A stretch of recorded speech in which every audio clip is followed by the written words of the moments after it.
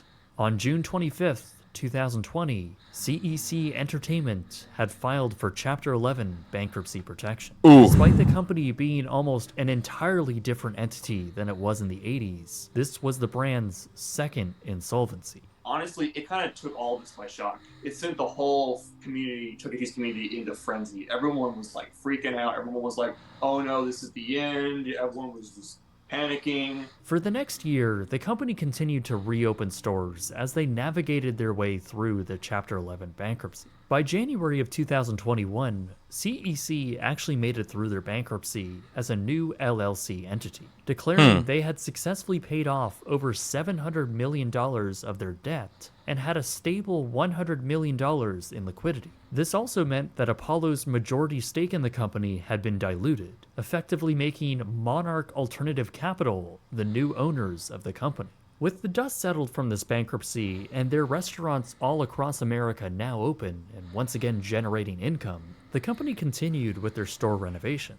CEC had also set their focus on international expansion, opening new stores in the Caribbean with sites set on the Middle East and South America. Domestically, the company still continued to operate over 550 locations, as well as 120 Peter Piper pizza restaurants, the latter also being an area of interest for the corporation, as they unveiled the Peter Piper Pizzeria, a more mature and modern take on the same formula. Only this is more focused on the food and has a fraction of the gaming space inside. It's still kind of looking boring, but whatever. And that brings us to today. CEC Entertainment is a battered company, and one that is seen to have been on a noticeable decline for the past 20 years. But even before that, the corporate drama and the rivalries that ultimately formed the corporation that stands today is a testament on how great the idea really was. It was formed from a love of both video games in their earliest form and the unique programmable magic that animatronics could provide to a space. Going to Chuck E. Cheese Pizza Time Theater and later Showbiz Pizza Place was an experience that you couldn't replicate anywhere else outside of maybe the Disney parks. It was like having your own weird enchanted tiki room in your hometown, celebrating your birthday with your friends and these characters and playing in the endless fun that awaits you in their massive restaurants. Children and parents were both impressed and very often satisfied with the whole experience. So even after the corporate battles and takeovers, once all the dust was settled and the two competitors became one, through the 90s and early 2000s, the bots inside Chuck E. Cheese were still a unique and novel show to go see for millions of kids across the country. They became beloved by many and Lord, is that what they look like now? Remember them fondly. Some sharing their experiences and boasting praise for the brand, while others archiving, restoring, and tinkering with retired animatronics and getting them going once again. It really is such a cool and lasting concept for so many people. But management was changing, and so was their priorities in what they thought the brand was. Cost-saving initiatives were then implemented across the company. Those animatronics and the maintenance associated were expensive to keep around.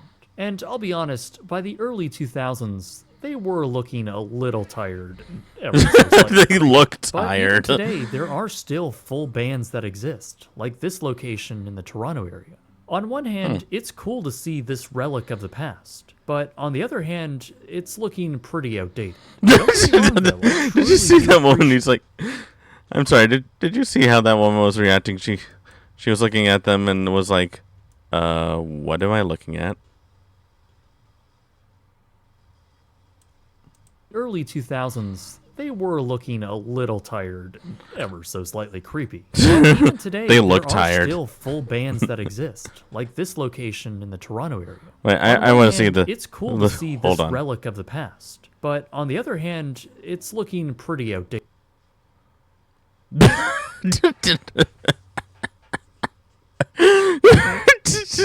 Her reaction is like, "What am I looking at?"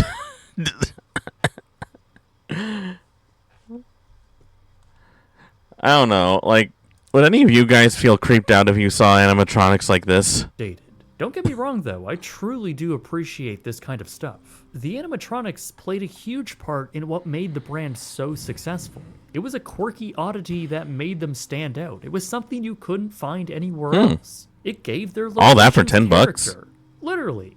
But the problem was that management never saw their long-term value. In fact, they saw them as liabilities and chose not to make them a part of the brand's long-term image and chose not to update them in any way. The animatronics were instead removed in many cases once the company pushed their 2.0 plan. The result was some of the most terrifying images of that's dismembered Chuck E. Cheese horrifying. robots left to rot in the desert. You probably remember. Oh God! What?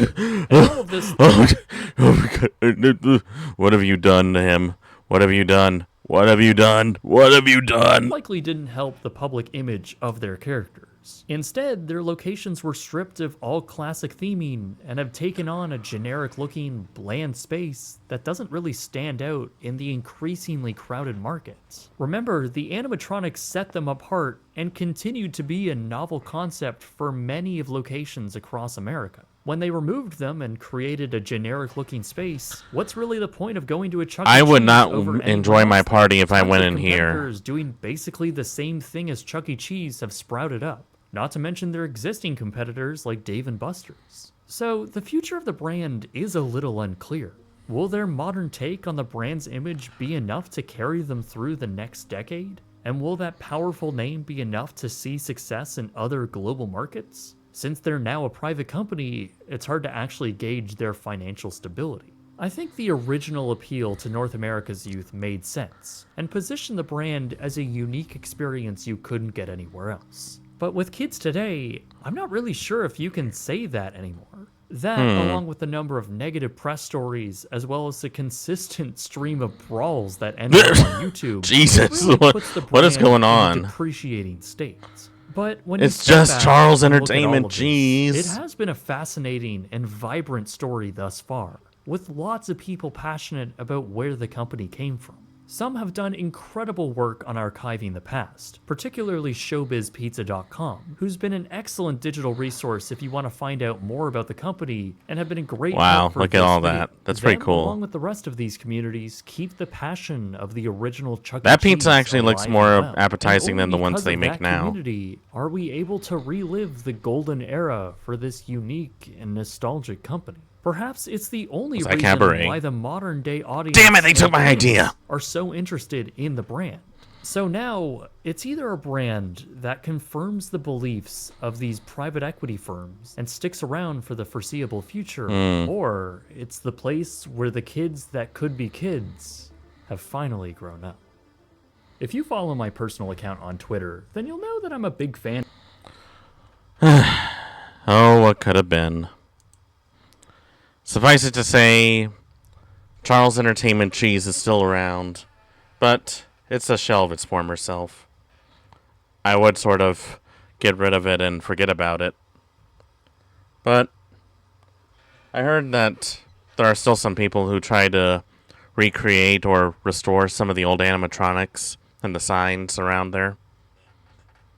So those are always good. Still, man, what a trip down memory lane. Well, I think we're going to skip the commercials today, or... Actually, no, we're not going to skip commercials. What am I doing? We need to get through these pesky old TV shows and get onto the commercials that we want to watch. Let's see.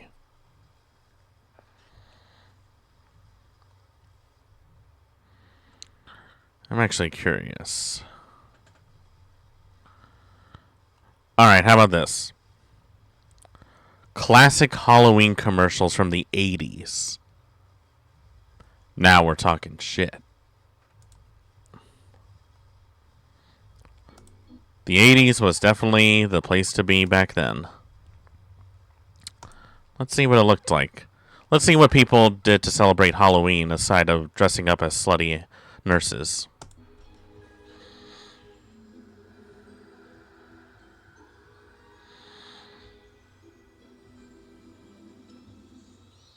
Nostalgic Halloween. Nice. That's what we're all here for. KHJ-TV, Channel 9, Los Angeles. Rayovac is providing free personal kid-size flashlights for use when trick-or-treating Halloween night. These flashlights will light the way to safer rounds of the neighborhoods. To get your flashlight, just I remember my mom would, Madison wow, look at that King Burger on King. October 30th. Now that's a Burger King right there. I like this Burger King. Hey, Key, welcome on in. Hope you enjoy your stay.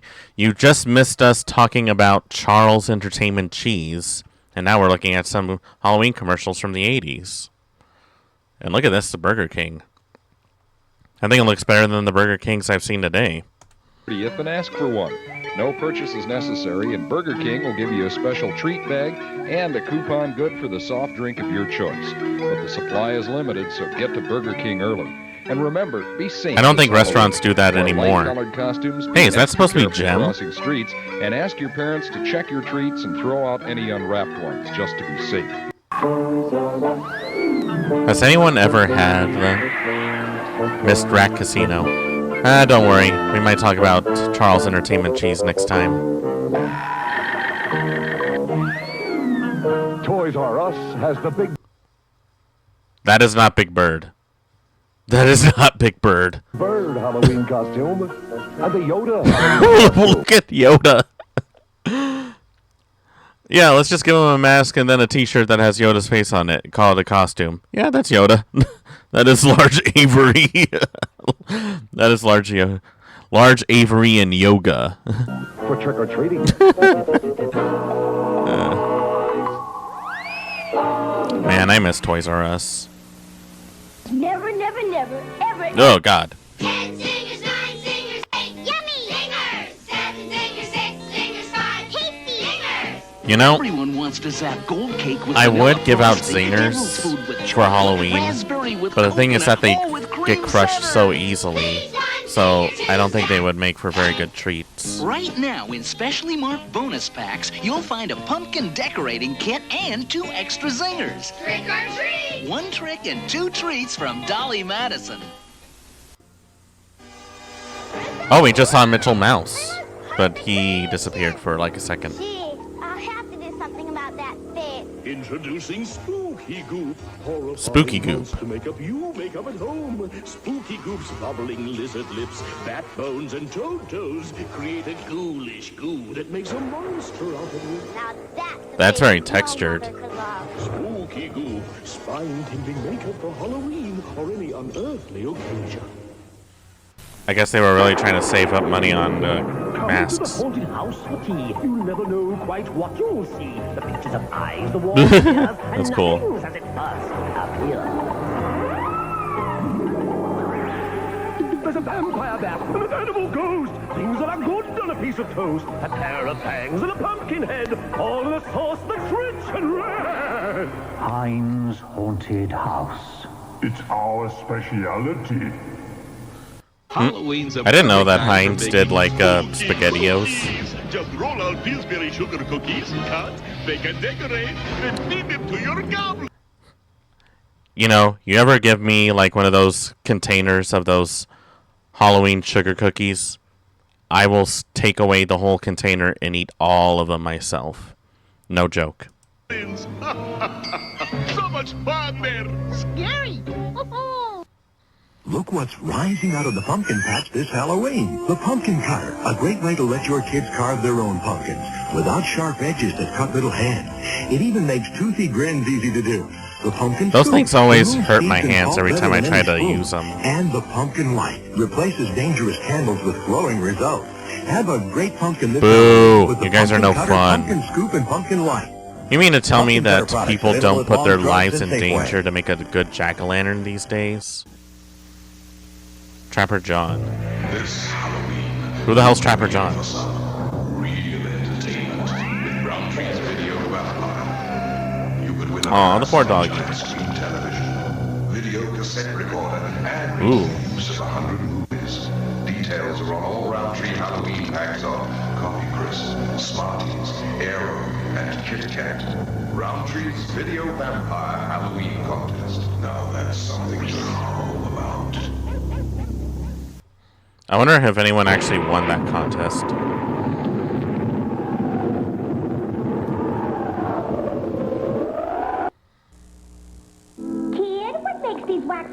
figures look so real? I don't know. Good evening.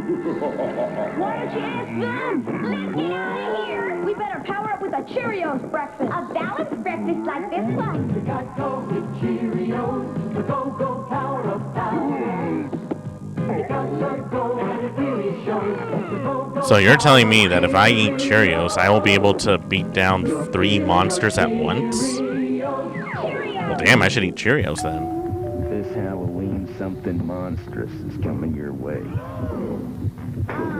Dad, the money monster's here. You can win up to $10,000 in. It's like Popeye spinach, only it actually tastes like something that exists. Winning card in every Halloween pack of Coffee Crisp, Smarties, Arrow Kid. Man, they don't make candy packs like these anymore. Cat and Mirage. Just scratch and then find a match. Roundtree's Money Monster. Pure madness, if you know what I mean. On October 28th, the Halloween day, Provincial's got a bonus draw coming your Damn, that is like one scandalous of vampire, huh? Someone's got to win it. It might as well be you. The Provincial Match. It's a bonus draw smash. Jeez, he's really owning it up, isn't he? Provincial Match. I think he's trying to do his best Tim Curry impersonation. In a haunted house, follow our adventures as we go from room to haunted room, each day getting closer and closer to... Guy, there's something wrong with your eyes. Lots of interesting things like ghosts, the inside-out people, and other ghouls and goblins. Wait, what was that about inside-out people? Fright. You're not afraid of me, are you? I'm more concerned about how you see at night. Call 976-5432. That's 976-5432. NBC's Movie of the Week returns following these messages. Wait, what's the movie? This Halloween, on genuine Kodak film. I hope that's not the actual mask. Oh, okay, it's not the mask. It wasn't. I was concerned for a minute. I was concerned that this face right here, you probably couldn't see it right now because it's so high. Other ghouls and... God damn it. Call 976-5432. I'm trying to get a good look at it. NBC's Movie of the Week returns following these messages. Right there. Like, look at this. I actually thought that was the mask for a minute. I don't know if that really is a mask or not. But if you have your kid dressing up like a very spooky looking strawberry shortcake, something's wrong with you. I'm just going to say it outright. This Halloween, capture your ghosts and goblins on genuine Kodak film from Thrifty.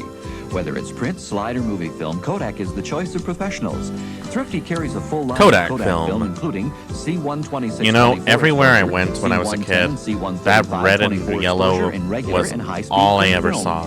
KR135 36 exposure slide film and Super It's a 8 classic movie look. film. Remember, as the classic sharper as an you old want your TV memories, screen. the more you need Kodak film and Thrifty. My little goblins will be out long after dark, so I depend on Duracell batteries to light their way, because Duracell lasts longer. Tests prove after just a few hours of continuous Hey, use, nighttime is regular the best carbon time to do batteries wear out. trick-or-treating. But you can get up to 5 times You mean more to tell me use that from people Duracell trick-or-treat batteries. during the day? That's why I trust my kids' safety at That's night. just crazy. Duracell. Duracell. You're all crazy. The copper top battery. No regular battery looks like it. No, but every battery will copy it. Halloween continues starring Donald Pleasance and Jamie Lee Curtis. Oh, they're watching Halloween. Channel 32 wishes you a happy and safe Halloween.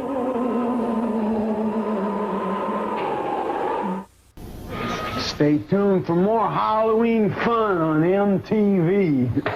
You know, I love this bag. It has an unlimited capacity for treats. Some of these. Uh-huh. I love popcorn and candy corn deals. Guy, I think there might be a hole in your bag. Happy and safe Halloween. Yeah, have a safe Halloween, guys. Not like the dangerous Halloween where you set stuff in fire. Popcorn is good. Popcorn is indeed good. I, Dr. Frankenstuff, reveal my greatest invention. Serve, Gregor! A hot dog? Take a bite. Wow, there's real chili inside. How'd you do that? Wait, there's chili inside the hot dog? I can't see it. Amazing. It's all fuzzy. Positively delicious. What do you call them, Master? What else but Frankenstuff? Frankenstuff from Hormel. Oh, wait. It's stuff with hormeal chili? Not sure how I feel about that. Look, I know it would probably be a moot point to shit on a brand that I've eaten since I was a kid.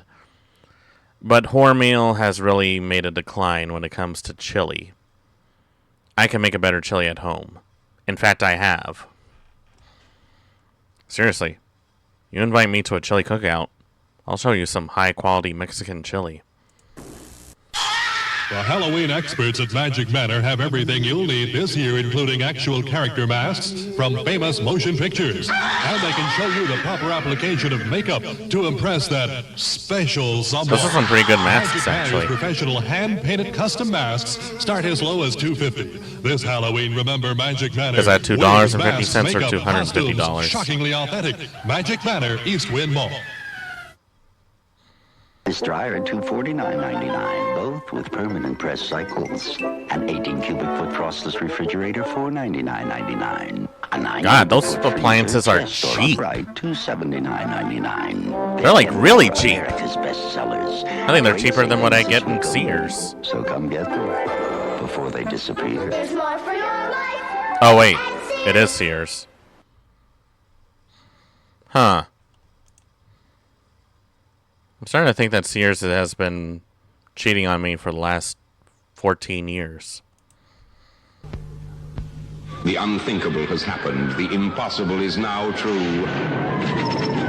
What is it? Brought to life in a horrifyingly real iced lolly from Walls. Get your fangs into the strangest lolly you've ever tasted before it's too late.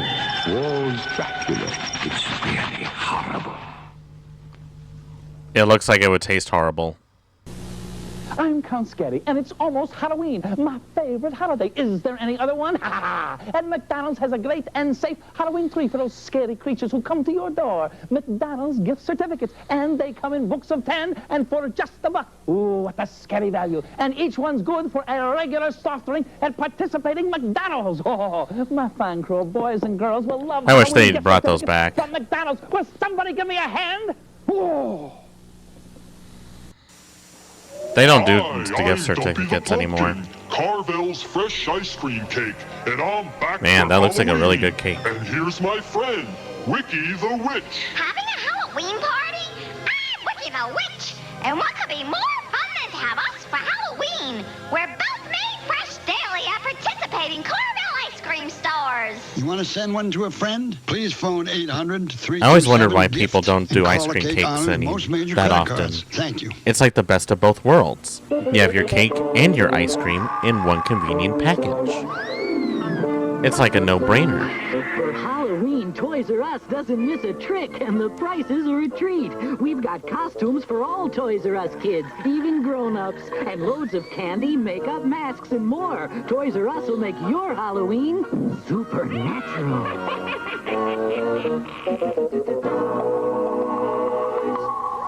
This might be a bad time to mention this, guys, but I already took out my Halloween decorations to decorate early. You've come for my delicious cereal, Count Chocula. It's chocolatey good. With a devilishly good chocolatey flavor and tasty marshmallows. Wrong air count. Kids come calling for my Frankenberry cereal. It's frightfully good with strawberry flavor and tasty marshmallows. What a treat. Count Chocula. Frankenberry. We like both. You can enjoy this cool, delicious breakfast with Frankenberry. Count Chocula. I wonder when they brought in Boo Berry. Boy, there should be some wildlife around here. Oh wow, it's Ronald McDonald, guys. The McDonald's Happy Meal guys. Yep, a chicken McNuggets. Regular soft drink. And regular fries. And they aren't lying. What do you put in your McDonald's? That is kind of weird. Spooked in Oh, I love these buckets. I always loved those kind of buckets. Matey, I kind of wish that they brought them back. They used to do them a lot now. you I can think they collect bring one them of back 3 every different now and pumpkins then. with the purchase of every McDonald's Halloween Pumpkin Happy Meal. What you put in them is up to you. Halloween shopping doesn't have to be a nightmare. Oh God, well, what's going on with the tracking? Saved. 7 locations with prices so low. Party land. Scary. Halloween. A time for children. Parties. Good times. Alcohol. Halloween was a special time. Until he came back for more. That is probably like the worst knockoff Michael Myers mask I have ever seen. TV50 presents the broadcast television premiere of Halloween 2. Michael's back, and there's no place to hide. There's a vacancy at the Bates Motel. Norman, is that you? No, it's Spuds McKenzie, and it could be you. Spuds McKenzie. The Bud Light Psycho Sweepstakes to win a Bud Light party with Spuds McKenzie at the Psycho Mansion. You could even get a mug like Spuds at participating retailers. That's actually a really cool mug. That Spuds is so cool, it's scary. Did they actually put him in a dress? Hi, darling. It's me, Elvira. Oh, Elvira. That's awesome. Your friends will get ugly without their masks. So stock up where you see this display. I shop here because they slash prices. Some of you guys might be too young to remember, but there was a time when Elvira was the in woman during Halloween time. She had like really good taste in awful movies. Now, Chucky, that was a movie that scared the shit out of me. I never trusted a doll after I watched Chucky. Like, Child's Play really was a movie that you didn't want to show your kids at all. Hallmark presents Halloween as you've never seen it before. Hallmark's Boo Bazaar, where actual Boo costume Bazaar. accessories create a spectacle beyond belief. Horrify your head. Beastly beanies. Terrifying t-shirts. Beautiful boxer shorts. Okay, well, calm down, woman. They're just boxers, alright? I know it doesn't leave much of the imagination, but still. I'm Freddy Krueger, and you're invited to my special get-together. But beware, you may never leave. Dial this number now. I've got some grisly details for you. And if you're one of my lucky callers selected at random, Man, I wish they did that again. live while you're awake. Those sounded like fun. So dial this number now if you dare. Talk to me live. Freddy Krueger is waiting just for you. I never thought I'd say this. 35 cents each edition. But why did they make Halloween so much lamer as time went on? Monster of an idea. Happy Halloween certificates. A book of 10 is only $1. Your gang can turn them in for free dessert treats like cones and sample-sized sundaes at McDonald's. Each book also comes with a mail-in certificate for this free Roger Rabbit. Roger Rabbit? Oh my God. That would have been worth it. Roger Rabbit. I love Who Framed Roger Rabbit. McDonald's Happy Halloween Look at that cute little toy. A deal so good, it's eerie. I always loved going on the Roger Rabbit toy whenever we went to Disneyland. Hey kids, isn't this that fun? ride was like With the so pumpkin much fun. cutter, children of all ages can easily design and carve their own Halloween pumpkins in complete safety. The pumpkin cutter is simple and safe to use. There are no sharp edges, yet it quickly cuts through all pumpkins smoothly. Any child I never can learn liked to those use the things. pumpkin cutter the very They always first hurt time. my hands Make after a this while. Halloween extra special with the pumpkin cutter. Available at Pathmark, Genovese, and Rickles Home Centers. Mm-hmm. From the people who brought you Halloween, more of the night he came home. Halloween 2. There was nothing within him, neither conscience nor reason, that wasn't even remotely human. Don't miss the all-new Halloween 2. More of the night he came home. Halloween 2, rated R. As much as I love the Halloween movies, some of them were a little convoluted after a while. This morning, Billy looked like any other boy, but as the moon rose, he turned into a werewolf. Oh my God, he turned into a furry. Halloween makeup kit. He's part of the His furry friends community did now. too. Look, Mike's a vampire. Amy's a ghost. Pa's makeup is safer than masks. It never blocks vision, and it's hypoallergenic, too. So watch your kids turn into the creatures they really are with new I guess they all had to Halloween figure out how makeup to save up money on Halloween masks. Halloween's coming. What are you gonna do about it? That's cute.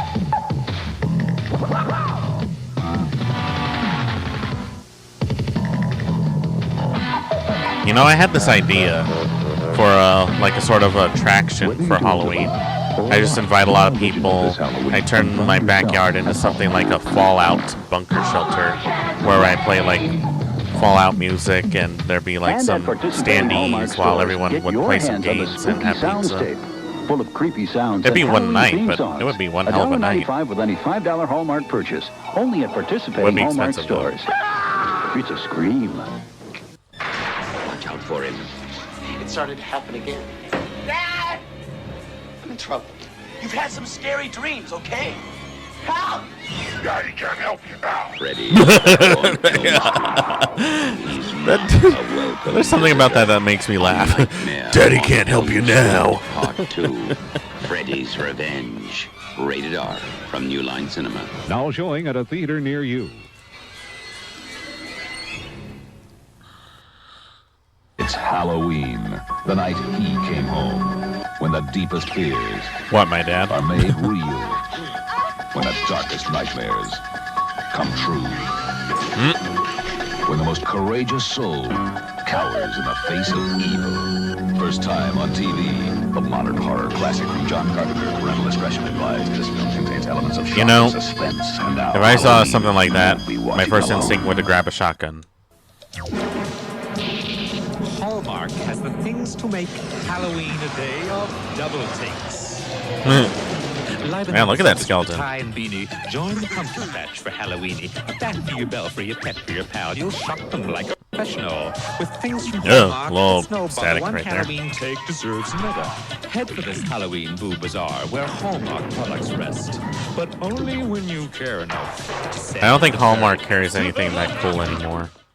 Sadly enough. On the next Disney Sunday movie, the Davises are moving into a new house. Definite fixer-upper. Where the tenants are deceased, but not departed. This house is not haunted. Keep an eye out for the Boogity Man. What Boogity Man? Boogity, boogity. Now it's every man, woman, and That's child silly. for himself. I saw him! What a weirdo. Dad's gonna negotiate with Mr. Hamburger Face. It's spirited family fun. Mr. Boogity. Mr. Boogity. That's silly. Oh man, did we miss a cartoon? Damn it. Our visitor. Perhaps he'd like a I wanted to see G.I. Joe. The real Frankenstein! This monster's not on the menu. What Frankenberry cereal is? Strawberry flavored marshmallows? It's part of his complete breakfast. Good. How about a monster for breakfast today? For real. You know, people don't realize it, but Frankenstein is not the name of the monster. It's the name of the doctor. The monster never had a name, as far as I know. I don't know why they do it. You guys do something you want? Shut up, shut up. Shut up! I'm trying to watch a movie.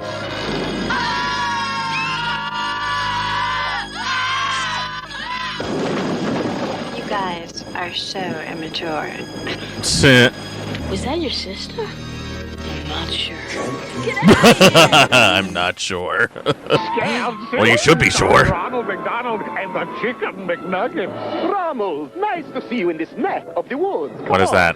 Is that a What are you tiny making? vampire chicken We're McNugget? stirring up secret sauces for dipping. You know, if people saw those, would they eat the chicken nuggets or would they be afraid of them? I have an idea. Whoop-de-doo, McDonald's sauces. You can always count on them to be terrific. It's a good time for the great taste of McDonald's. Eh? Who's brave enough to play Ghost Castle? The victim's journey, room by room. They take their chances. Along the way, anything can happen, and usually does. Oh, that looks like a To cool win, you must board reach game. the coffin and lay the ghost. That'd be cool. Anybody survive Ghost Castle from NB Games? Ghost Castle. That'd be a cool game to play. Hey, kids, here comes Peter Pumpkin. For a safe Halloween, do what Peter does. Wear a light-colored costume short enough so you don't trip. If you wear a mask, make sure you can see. Makeup's better. Don't crisscross the street. Call on one side, then the other. Parents, set boundaries and a time to be home. Carry a flashlight for extra safety. And let's all have a safe Halloween. You don't want to get run over by a car while trying to get those fudgy bars. This Halloween, give the safe treat Thank you. that helps treat the disabled. Thank you. Give Easter Seal safe Halloween coupons. Thank you. Good for special treats at local stores and restaurants. Thank you. Give Easter Seal I guess safe Halloween coupons. this was a little before Trick or Treat for UNICEF was the thing, huh? Thank you. Safe Halloween booklets are now available at these fine stores. Support a safe Halloween Donut for children Inn, everywhere. Farrell's, and People who Kmart. think that Halloween is a kid's game, it isn't. The one thing that'll spoil a party is a visit by a ghost. I command you to be gone! And when that ghost is your dearly departed Uncle Lewis, I've come back to undo the curse. you will find yourself facing deadly traps and twisted little demons. I've been waiting for you, Jack. Yes, it's a haunted Halloween on Friday the 13th, the series. Tonight at 11. I forgot that on Friday the WXXA. 13th had its own TV show. Buddy's a washed-up hippie turned yuppie. Things I'd do different if I could do them all over again. So his son has put him on trial Time to answer for your crimes. for the sins of his generation. Now it's time to erase those mistakes. So out with the old what? and in with the new. Growing old can be a painful experience. On the next Freddy's Nightmares. I remember that show. Midnight on El Paso. It was kind of stupid, but I liked it. Frankenberry cereal is coming your way. How about a monster for breakfast today? Want a hanky, Frankie? Thanks. And how about some wonderful Frankenberry cereal with oodles and oodles? I don't know why, but those marshmallows have always tasted stale. Like every Lucky Charms cereal that I get, it tastes stale. How about a monster for breakfast today? I was wondering when Boo Berry ever came out.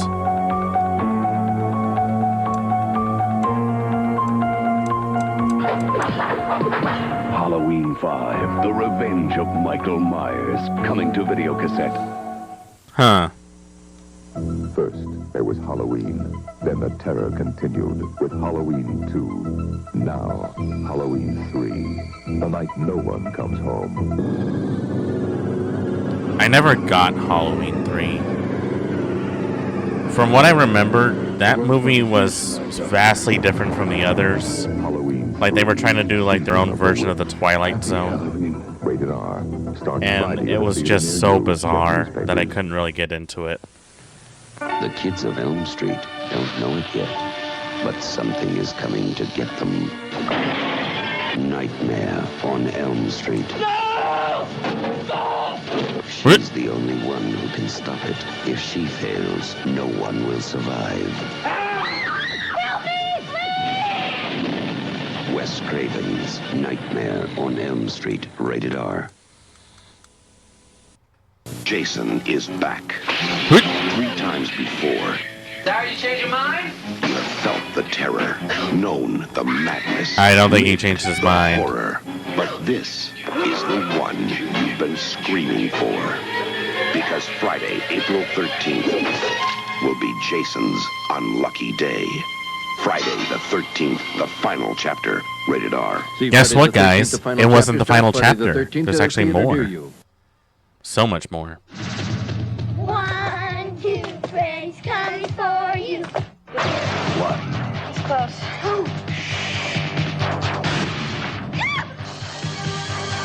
Two. It's real, isn't he? You know, you gotta wonder, at what point do you stop making movies? Freddy's back. Some would say stop it at 2, or if you go more than 3, you're just getting rid of it for all it's worth. I'm Count Scary, and I bought 3D glasses for 39 cents from a participating Wendy's old-fashioned hamburgers restaurant. Hand me my glasses. Not these glasses, Igor. Hand me the scary ones. And oh, They go so good with my tan. Count Scary's 3D Party, Tuesday, July 6th at 8 p.m. You know, you gotta wonder, Channel 4. what purpose do those glasses have if you're not watching a 3D movie? Knows best. Now Freddy delivers. It's a boy! God. But now he's back. His greatest masterpiece. Better not dream and drive. A Nightmare on Elm Street 5, The Dream Child. The party's just starting. Rated R. Starts Friday. Just how many of August these do they 11th, make? Theaters I everywhere. kind of lost track. 10 years ago, Halloween, evil had a shape. Terror had a name. I never got why they called him the Shape. Back. 6 bodies. Wouldn't it make more sense to call him the Boogeyman? Michael Myers is here in this town. Halloween 4, the return of Michael Myers. He's come home to kill. Halloween 4, rated R. Starts Friday, October 21st at theaters everywhere. What do you guys think? You want to watch that movie? From the director of Fright Night comes the year's most terrifying new movie, Child's Play. You wish it was only Child's Play. It is not for Starts kids. Wednesday, November 9th at a theater near you. These trick-or-treat safety bags from TV9 and Pizza Hut may be able to help ease your fears. This colorful bag That's actually really lists nice. safety Like, rules to they help wouldn't your have to children worry avoid about getting their own accidents that can bag. make Like, a Halloween restaurant can truly give them their scary. bag. It even includes coupons That's cool. for some great Pizza Hut treats, and it's free. Just pick up your safety bag Free at at any Pizza Pizza Hut Hut. restaurant while supplies last. By the way, it holds a lot. I would believe it. Everyone knows what time of year it is. It's Halloween. This Halloween, make sure adults see you coming with shiny, bright yellow Halloween safety bags from Pizza Let's see, Hut. how much time have we wasted so far? PTF-TV. 2 hours? And be careful trick-or-treating this Halloween. Tell your parents where you're going. I kind of want to see and more. who's going We with can you. spare another Before 20 you go minutes, out, right, you guys? can pick up We can spare a free another 20 Halloween minutes. safety bag. Come to any I got nowhere to be. participating Pizza Hut restaurant and pick one up. The Halloween safety bag is free from your friends at Pizza Hut and WPTF-TV. I can barely hear him. That's weird. Now see here, my Oh God, friend. what the hell? I'm not going to pay a lot for this muffler. Hey, I like your coat. Read my lips. I'm not going to pay a lot for this muffler. Don't worry. At Bleh. Meineke, we install quality Everlast mufflers from just $18.93. Installed. The things people will do to save money on car repairs. You're not going to pay a lot for quality at Meineke. It was a Halloween party where fantasies come true. I put on Showtime makeup and did a dance or two. The boys Is and this a Rocky ghouls were Horror hanging Picture out Show? like Vamp and Tigress too. My Showtime Because face it kinda was looks all in kinda place, fun. Then Rock Angel, I saw you. It's Showtime, the adult Halloween. I do like the Showtime David is Bowie hypoallergenic, makeup. more comfortable than masks, more fun too. You know you are my fantasy, but I can't speak to you. Make up a Halloween fantasy with Showtime makeup. Ooh, I've seen lots of scary things. Oh God, but that nothing is gives me so nightmares frightening. Like spooky bed springs. This weekend, treat your family to the best in beds. Water beds The bedroom. from the bedroom at bewitching savings. Like kids' water beds from only $159. Water Soma beds. from $249. And my favorite, Black Ladder. I don't think people just even $259. sleep on water beds Financing's anymore, easy as and pie. for good reason. Did I say pie? Don't let spring spook your nights. Save big on the best in beds. Through Monday only at the bedroom. Some people love peanut butter. Some people love chocolate. But the taste they I make when wonder. you put them together is a delicious taste all its own. Reese's Peanut Butter Cups. Yeah. And that's how the peanut butter cup was invented. Rich milk chocolate and creamy peanut butter. You get two great tastes. All these years later, and they still haven't changed their packaging. Good. It's classic. Like a fine wine. Chum. I lost all my trick-or-treat candy. Take some of mine. Wow, Hershey bars. Mr. Whoa, Goldbar. whoa, whoa, whoa, whoa, whoa, hold on. Full bars? Full bars? That guy is giving that kid full bars? Where do these houses even have those? Do they not know? How is their economy this stable? How many houses would have that many full bars? Guys, Have we been lied to this entire time? Was the 80s the best time to go trick-or-treating? Did people downgrade us to fun size when they realized that full-size candy bars were just too good? What the fuck just happened? Look at this! Look at this! This is like 3 months worth of candy right here. And that kid was just giving him away. I'm wondering what kind of rich white neighborhood this kid went to. Because now I need to know where it is. Rolos, whatchamacallit. Look at those. Reese's. Look, Oh, it's still my going. favorites. Let's go get some more. Sure. Let me go ask my mom. Nobody says boo to Hershey's. Huh?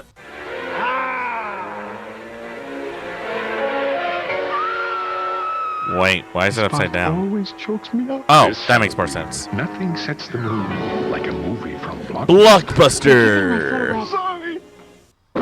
In the laboratory of Dr. Frankenstein, something incredible was created.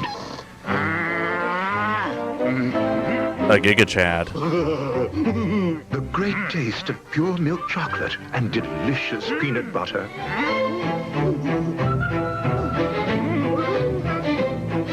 Unfortunately, no one would listen. And so the world would have to wait for the... You know, has anyone ever just taken like a chocolate bar and dipped it in peanut butter to see if it would cause the same effect? Fuddruckers.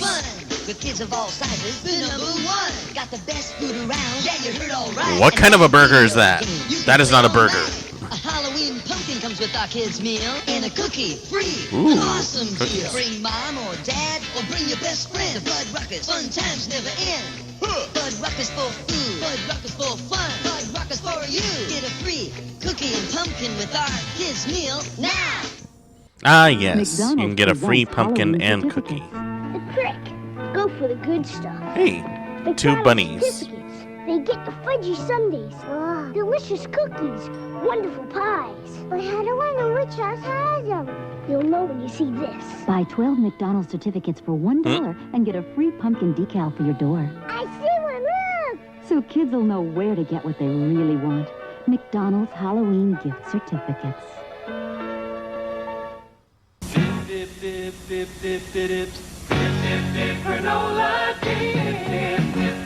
I've talked about this before, but granola bars are not a dessert. Quaker granola dip. If you're the kind of house that serves granola bars in place of candy for trick-or-treaters, you deserve nothing but pain. I will TP the house. I will put a flaming dog turd bag at your front lawn. I will put sugar in your car. If I see any of this, I will personally go to the nearest witch to put a curse on you that every day in your life will be nothing but torment.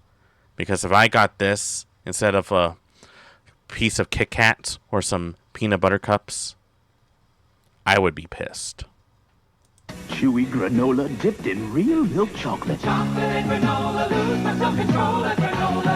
The perfect treat for your little monsters. They are not the perfect treat. They are not. Oh, I do enjoy an evening with a little light entertainment. That's Vincent But when Price. those video heads get dirty, you lose your picture. Not a pretty sight. Happily, this new Polaroid video cassette will help you. Damn, I missed that guy. Actually He had a cleans your great heads voice. as it plays, so dirty heads needn't haunt you. I'm sure you can replicate his voice with AI, but it's not the same. I want to wish everybody a happy and a safe Halloween. Have a happy Halloween! Yay. Kill me. Freddy Krueger will never die. Are you sure about that? Than you think. Just a phone call away. Dial this number and prepare to be scared. And I'm always around. everywhere. Freddy, if you want to see scary, you should look at my loan Join the Freddy payments. Fan Club. Freddy Krueger has a special message just for you. $1.50 for the first minute, 35 cents each additional minute. As Halloween approached, the Phantom of the Fridge struck again. My secretary Susie was waiting. Waiting. The Phantom is getting beer. Coors Light? Not now, thanks. Oh, I like that guy. Aisle 4. A high-heeled shoe, a black cape, the Phantom? Catcher! Enter the Coors Light $100,000 Phantom of the Fridge sweepstakes. Look for clues at this Halloween display and get your Coors Light before the Phantom does. Now when you come to Hardee's, you can buy one glow-in-the-dark Halloween hideaway for just $1.29 with every purchase of hash rounds or any dessert. There'll be a different Halloween hideaway each week, 4 in all. Oh, that was fast. You can only get them for a limited time, and you can't get them anywhere else but Hardee's. Hardee's. Where are we? On my Sunday. Welcome to breakfast with my chocolatey good cereal, Count Chocula. Brighten up, Choc. Kids love my delicious strawberry-flavored Frankenberry. I love Count Chocula's chocolatey flavor and real marshmallows. See? I still can't find any of those brands anywhere in my stores. Nope, someone's at the door. Gotta be right back. Delicious breakfast with Frankenberry. Count Chocula. We were telling ghost stories in the Fun Fruits jungle. The coffin opens, and the skeletons scare the aliens! Skeleton! And that's how we discovered new Fun Fruits Spooky Fruit, with skulls, ghosts, and monsters. And Fun Fruits Space Shapes with aliens, astronauts, and spaceships. New fruit snacks from Sunkissed Fun Fruits. Give me 5. New Fun Fruits Space Shapes and Spooky Fruit. What strange creatures are lurking in the night? Oh, skull face, mummy face too. Oh, ghoul face. What a frightful sight. Yes, Mom, this Halloween your kids can have fun creating their own scary disguise with Kooky Spooks makeup. They just smear it on. When the makeup dries, it cracks to make them look really old and ghoulish. Add in the sheet and the costume's complete. Kooky Spooks makeup kits, 6 frightening disguises to choose from. Good peanut butter and chocolate. You got your chocolate and my peanut butter. You got your peanut butter on my chocolate. Great! Hey, Reese's. Peanut butter cups. Real milk chocolate. Delicious peanut butter. And Reese's Crunchy with the crunchy, nutty taste of chopped peanuts. Wait, crunchy? You know what a teaser is, darling? No? Elvira. Well, me, Nice. Elvira. Give you an example. You can win $1,000 in the Coors Light Spring Green sweepstakes when I give you this phone number. Dial it. And if you're the 50th caller, voila! Now there's someone who knows how to use her But I cleavage ain't right. giving it to you just yet. Find out when at this Coors and Coors Light display. And that, darling, is a teaser. I'd give you another one, but I'm not that kind of girl. So, nobody's perfect.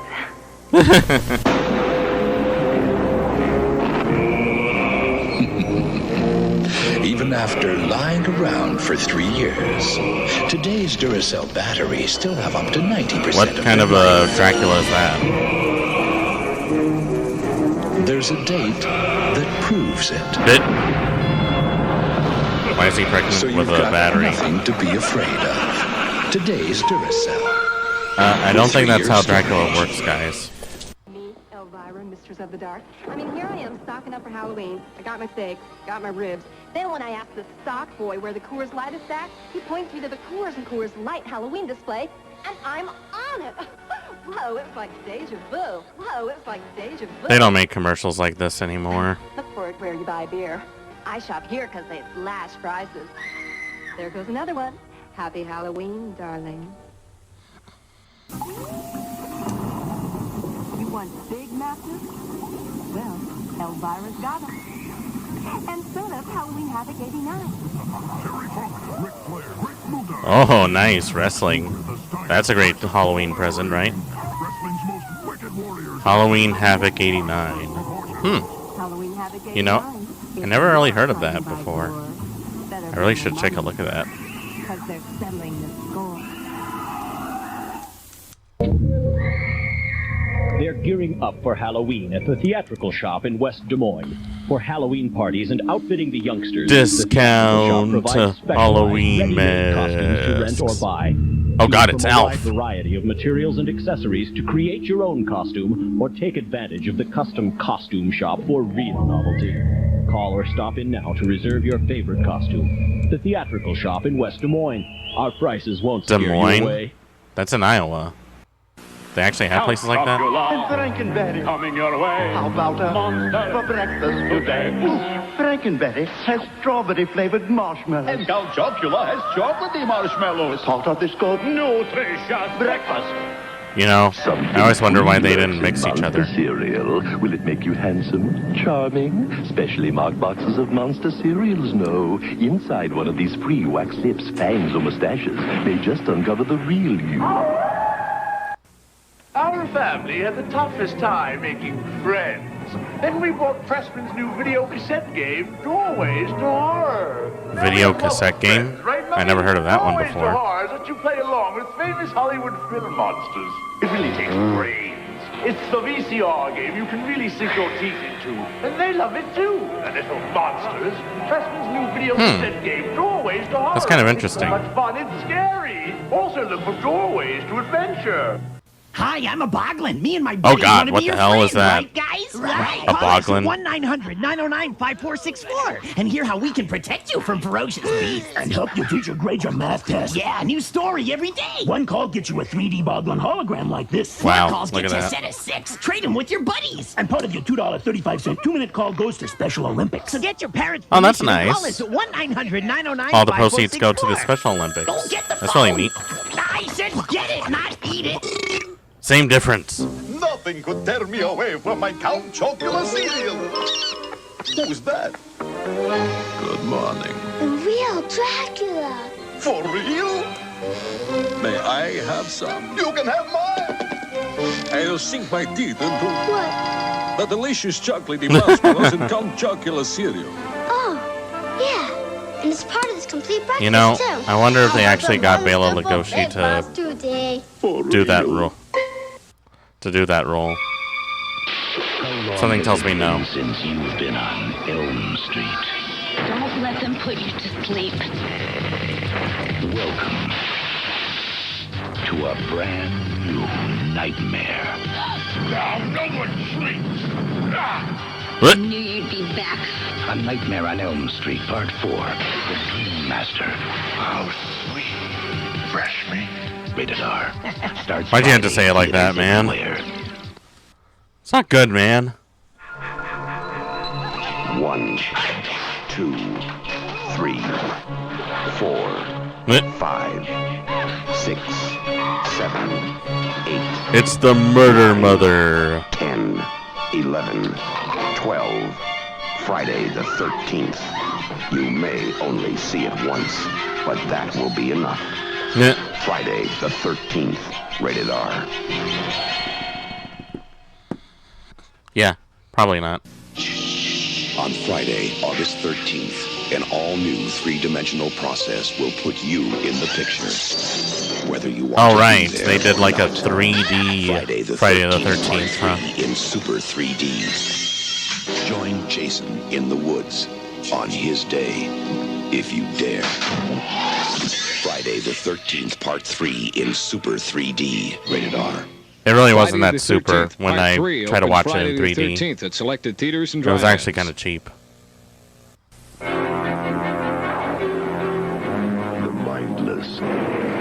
As much as I like Friday the 13th, I also wonder why is it so weird? Has been reborn. You know, if you think about it, there really is no point for Jason to carry on this, like, murder spree. Right? Like, let's actually think about this.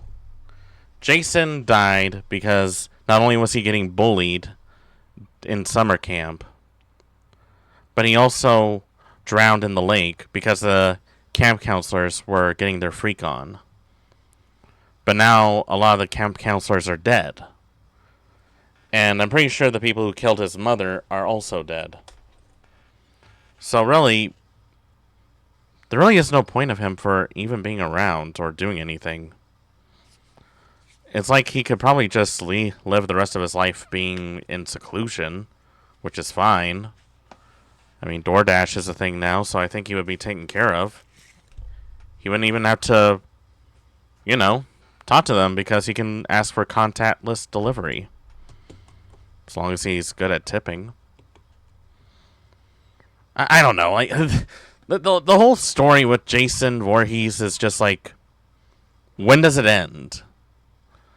I feel like he's made his point more than once.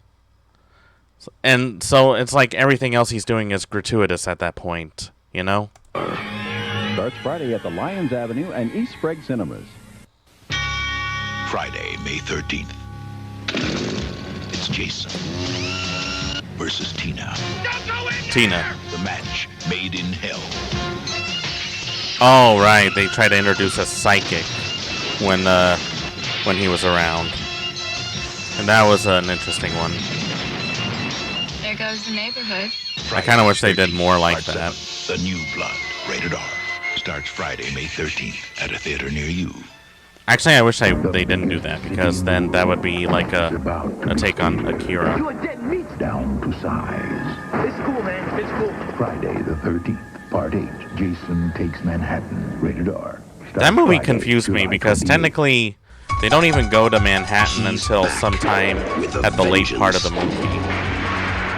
It all takes place like on a boat, and they only went through like a small part of Manhattan. Starts Friday, October 13th at theaters everywhere. What part of that was actually accurate? A Nightmare on Elm Street, Part 3. Freddy's back for more. That was great. If you've seen 1 and 2, you have to see number 3. Totally bizarre. A total nightmare. It was better than all of them combined. Freddy's a nut. A Nightmare on Elm Street, Part 3. Dream Warriors. Dream Warriors. Now playing at a theater near you. Next on CBS. Hey, it's Garfield. Celebrate the spookiest of holidays with the Emmy-winning Garfield's Halloween Adventure. Next. Oreo cookies, creamy, crunchy Ooh, yummy. Oreo. I haven't had Oreos in a long time. And Mounds Almond Joy and York Peppermint Patties. Treats that can make this Halloween more fun than ever. Have sponsored It's the Great Pumpkin, Charlie Brown. It's the Great Pumpkin, Charlie Brown. Goblins, werewolves, vampires. They're not real. But he is a real nightmare. Jamie Lee Curtis, Donald Pleasance. You know, if they didn't kill him the first time around, you gotta wonder, how do they plan to kill him 18 more times? Channel 11. We hope you have enjoyed our first feature, Halloween 2 with Donald Pleasance and Jamie Lee Curtis. Now lock the doors and turn out all the lights as the Trick or Treat triple feature continues. Well, I never heard of a triple feature before, but sounds amazing. Anyway, that's about all there is to it. So, now that we do this, let's have one last game as Swordsman Point 1 before we move on to Point 2 in October. So, we're going to take an intermission and get ourselves ready. Get yourselves something to eat, something to drink, go to the bathroom and get some chores done. We'll be back in just a moment.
I am.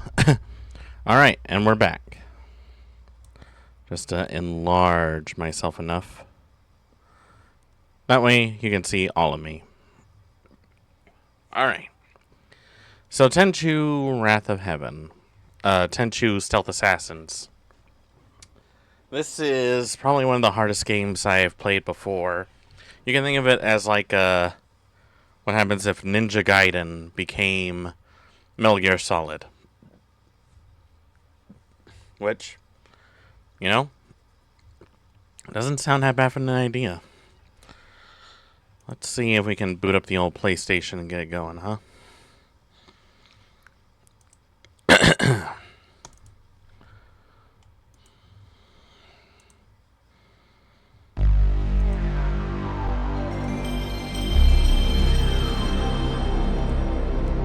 There we go. And there we go. Right there.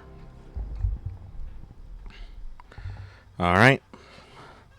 Let's see if this is as hard as I remember. I'm willing to bet yes.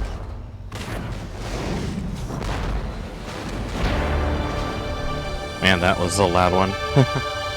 Alright, let me know the volume's really good.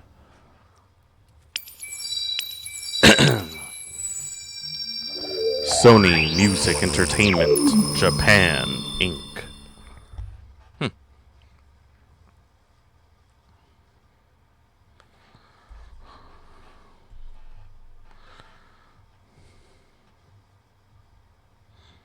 I don't think this game is DualShock supported, so might have to resort to using the D-pad.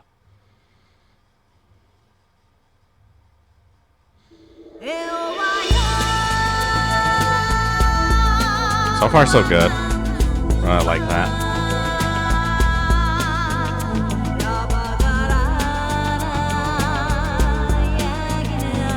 You know it's a good one when you see a training montage in the opening credits.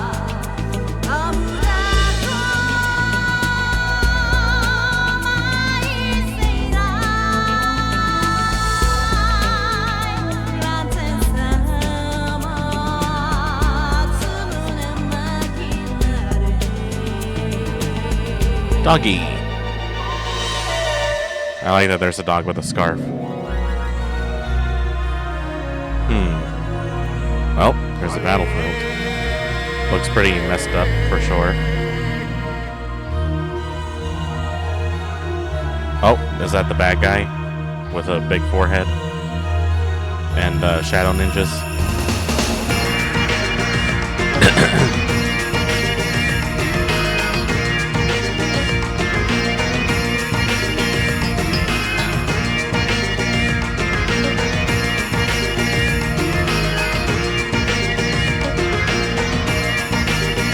Oh, already gushing with blood.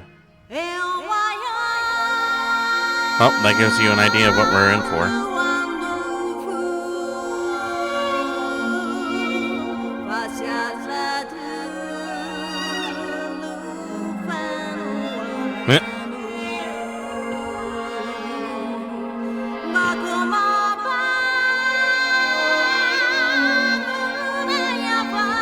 Jeez. Makes you wonder how hard she had to kill them.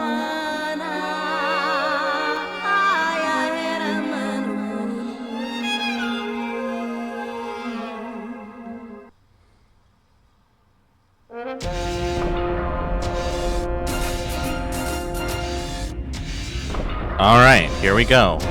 Tenchu Stealth Assassins. Made in 1998. Really good year. Great year, actually.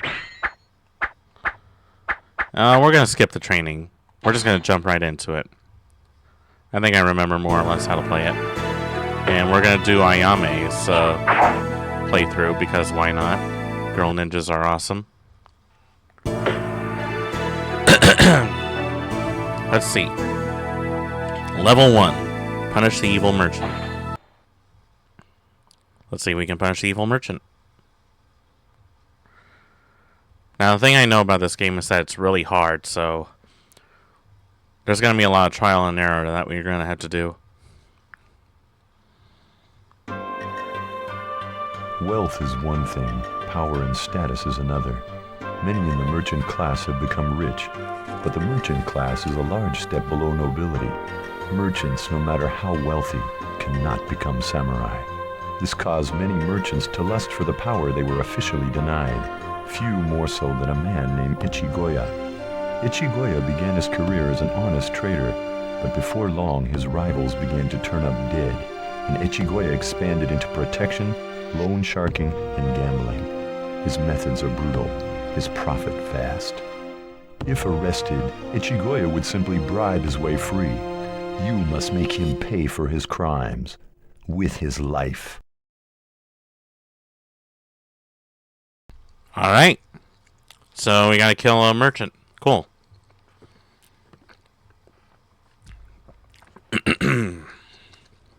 Now let's see. We definitely need some healing potions. I'm gonna take 3 shuriken. And some poisoned rice. I'll take 2. And a couple of caltrops. I think that's a good starting set. Now this is a stealth game, so let's see. Punish the evil merchant. Avoid the main gate. Use the grappling hook. Never harm the innocent. That's what they really stress on. And here's the game. Yep, looks about as cool as I remember it. Now let's see.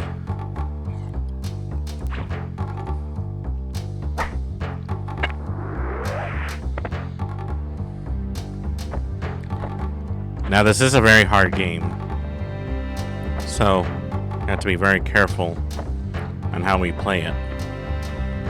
Very easy to get killed in this game. It's actually very easy to fail too.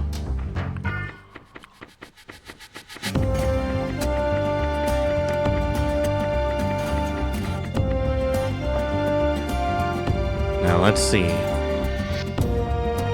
Okay, that's a civilian. See something down there. Looks like herbs.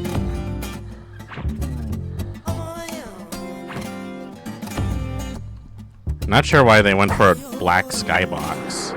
I guess they couldn't like put some stars to make it look like nighttime. The controls are a little finicky, although I am playing with a D-pad. Is this anything? Nope.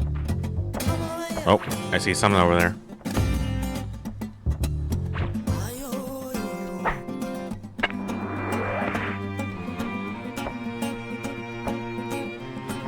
Alright. Let's see. Let's go.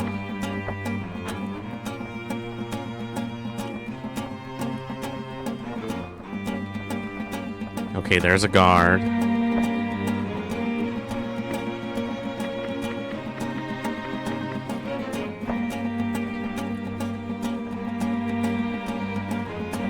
How do I want to approach this is the question. You don't necessarily have to kill everyone, but you do want to at least be careful with how you kill things. Because the guards are actually pretty smart. They'll pick up where you've left off.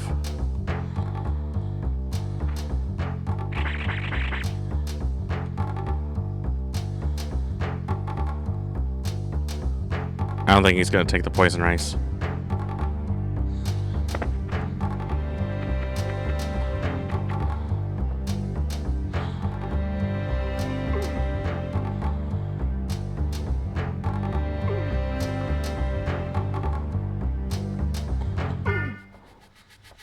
Yep. Let's see. How long does it take for him to die from the poison rice?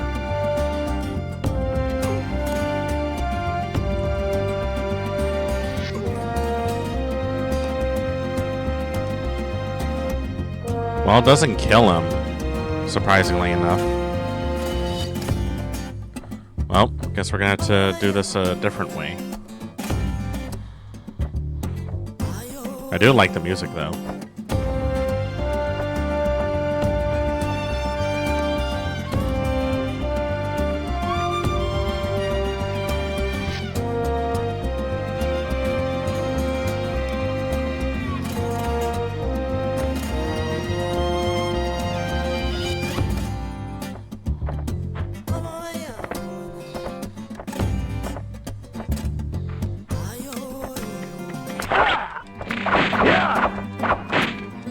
Oops, I was not hoping to get caught.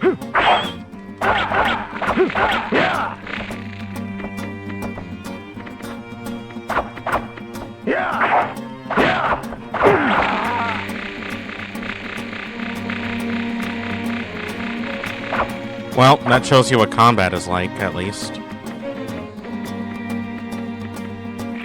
Thing is, though, you really want to avoid combat if you can help it. At least when it comes to the enemies. One-on-one, it's no big deal. But when you're fighting like 5 or 6 guys at a time, it really adds up.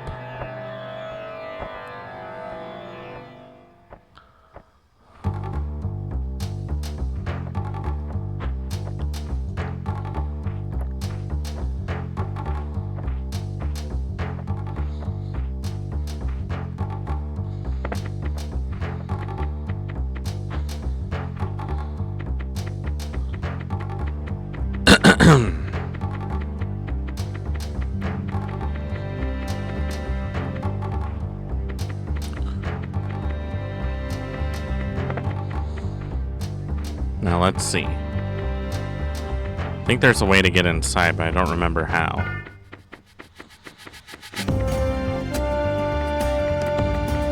There should be like an opening in one of these doors, right?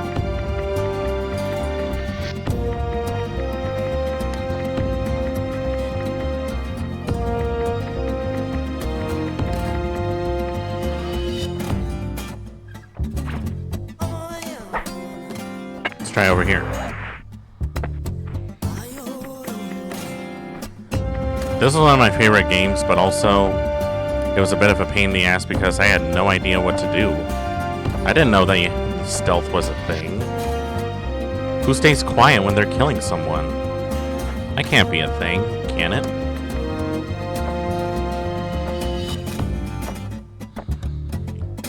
The controls take a little while to get used to, but it's not that bad. Okay, there's someone asleep. Let's see. Watch this.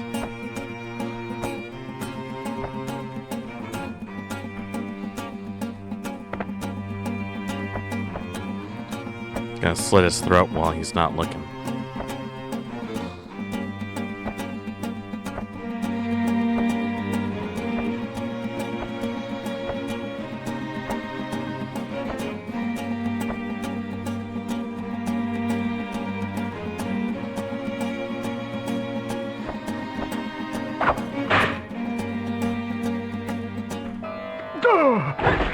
Like that.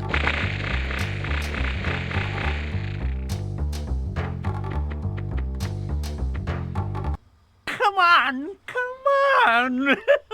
Oh, jeez, what's his problem? What? Is this a Who are you? JAV? You've been a bad boy. It's payback time. Somebody help! Get her! Get her! It looks like you chose the wrong party to crash. Wait, I is have he come Spanish? for Ichigoya, but I guess I have to deal with you first. Oh god.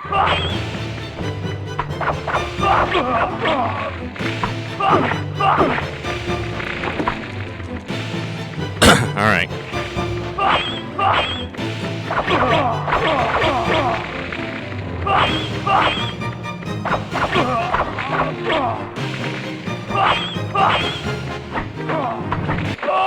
Got him. Now where did that letter-soul goat go and hide himself?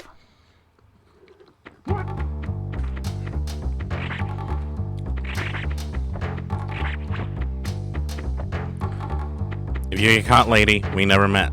You and I never saw each other. As far as I know, I'm a figment of your imagination.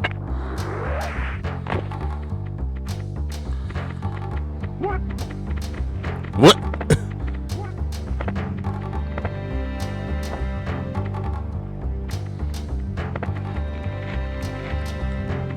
Oh, I had a map.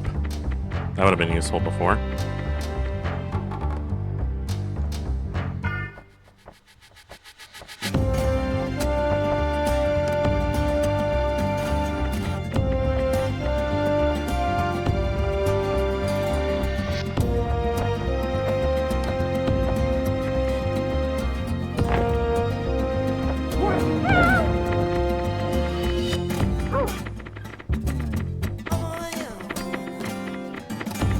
I'm definitely getting a really bad score from here.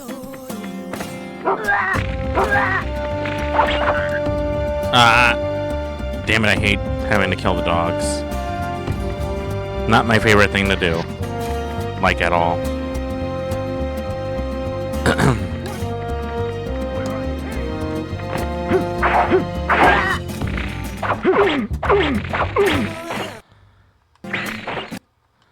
I kind of want to see if I can restart it because I feel like I did a terrible job already. And these lead nowhere.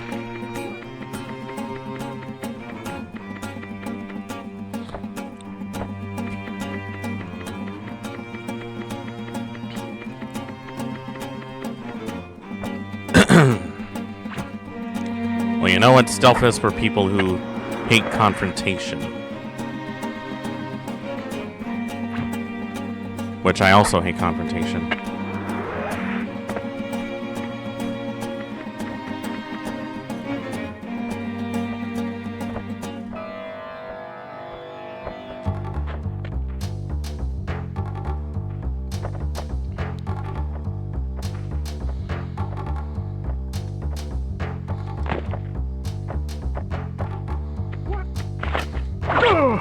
Oh man, I am like doing everything wrong right now.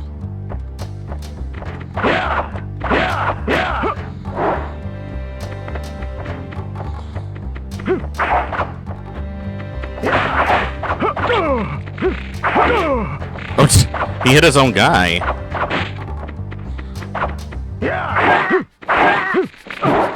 Oh God.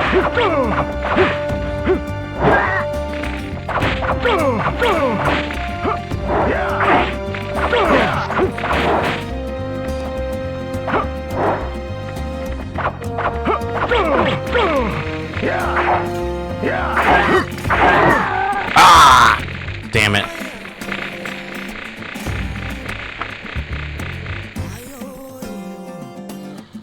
Well, that shows you why stealth is preferred.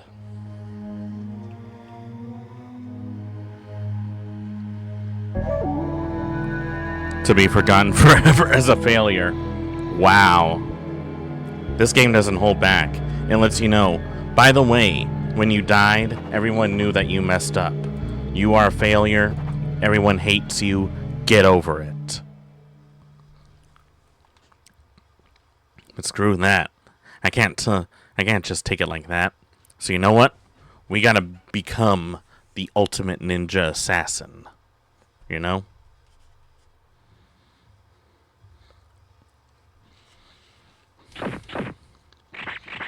Oh, I should also mention, every time you die, you actually use up all your items. So you need to be careful. You can replenish your items, and there are some scattered around the map, but they're very few and in between.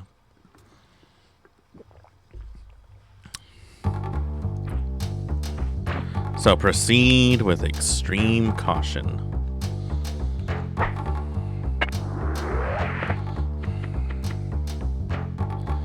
I believe it's possible to do this without getting detected. All I gotta do is avoid these samurai and attack them indirectly. It shouldn't be that hard, right? You know why it's hard? It's because your character moves so slow when they turn. What? Ah, damn it.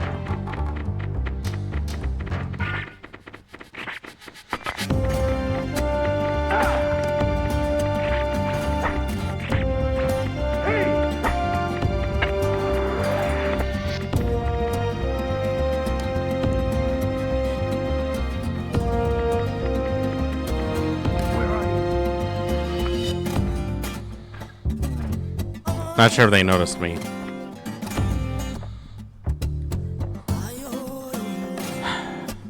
This just shows that I would never have made it through ninja school. I think I would probably be the worst ninja ever. Wait, what? I'm sorry. I'm sorry, what? Okay, I know this game was made in '98, but I mean... Come on. He climbed up A lantern. Jeez. Maybe they're not samurai. Maybe they're ninja who are disguised as samurai, you know?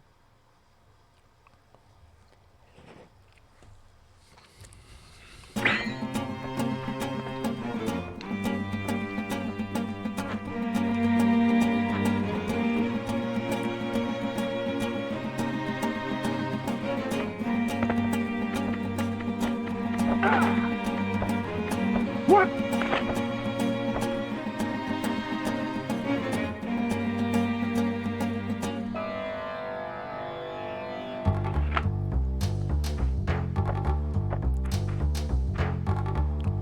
Oop. Almost got caught that time. This is how you do it. Okay, but that's how you do the stealth takedown. You gotta get right up to them, and as soon as you are close enough, you hit the attack button, and it does an instant kill. The thing is, though, the PlayStation really wasn't designed with this kind of fluid movement until, like, sometime around when the DualShock became available. So you can imagine how hard it would have been to position yourself with a D-pad, having to do a 180-degree turn, and then do all that.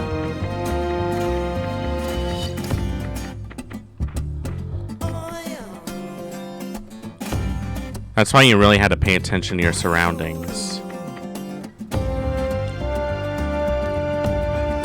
It's very easy to slip up.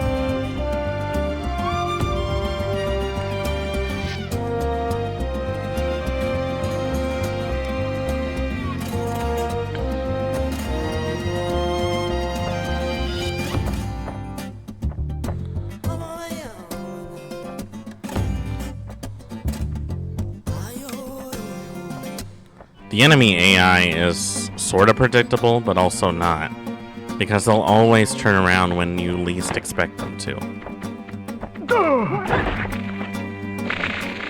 You!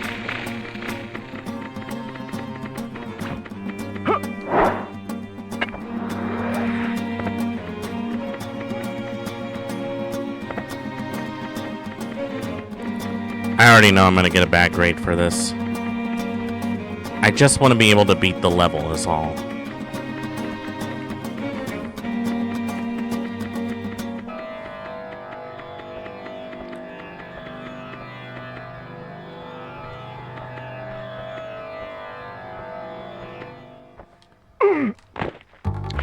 Ah, man, I was trying to go for a stealth jump and it didn't turn out well.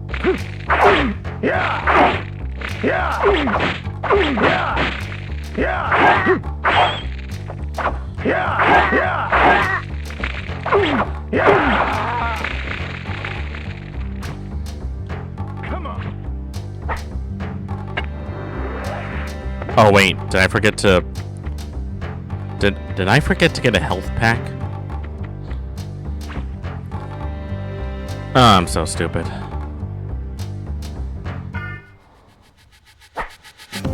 Now I'll never be Hokage.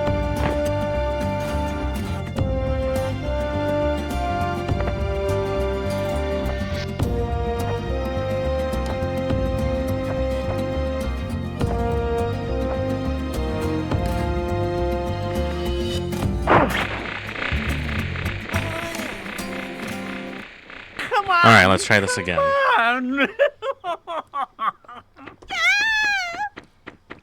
No means no, pal. What?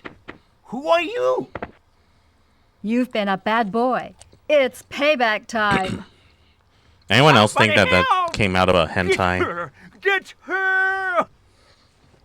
It looks like you chose the wrong party to crash. Why are you I French? have come for Ichigoya, but I guess I have to deal with you first.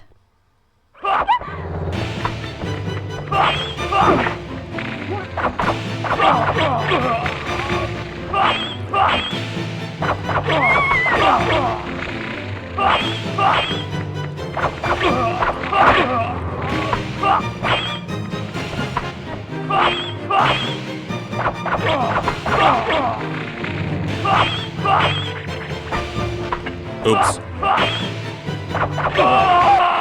Oi. Now where did that letter soul goat go and hide himself?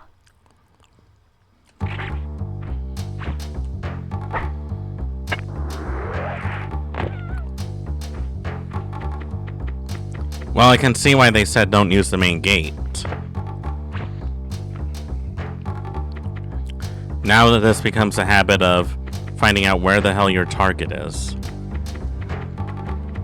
What?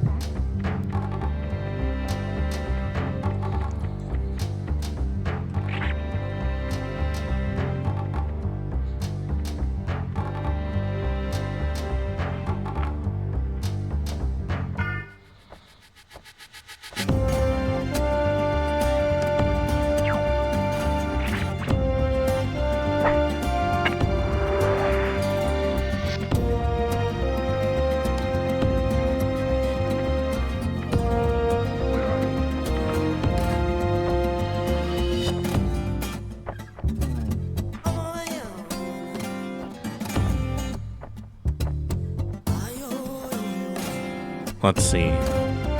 Can I get him on the drop? You.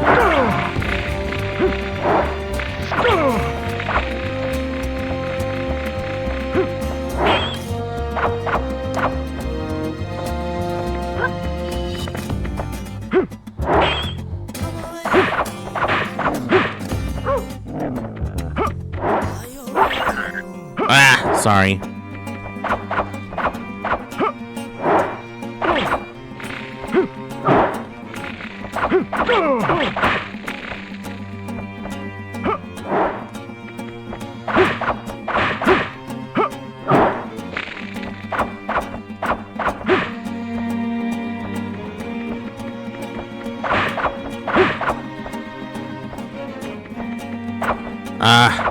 I don't have any ninja stars to throw at him.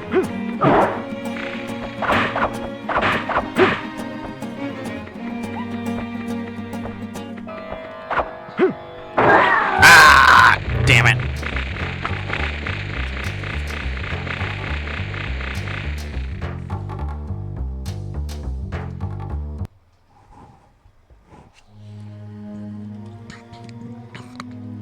Well, yeah. It's about as hard as I remember.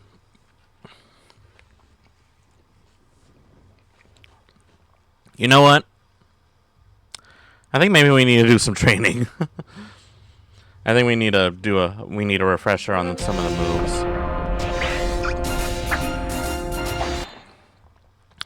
Let's try it. I'm sticking with Ayame because she's best girl. Lord Gorda expects much of you. The enemy will be skillful and ruthless.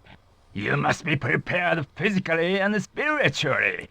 You must focus. You must train hard and train well. Man, they stereotyped the hell out of that guy, huh?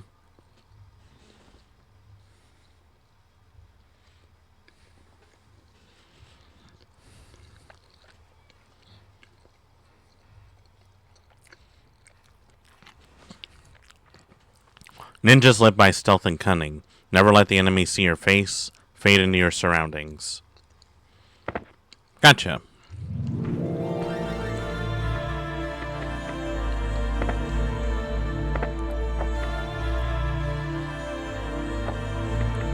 Aren't you gonna give me any instructions?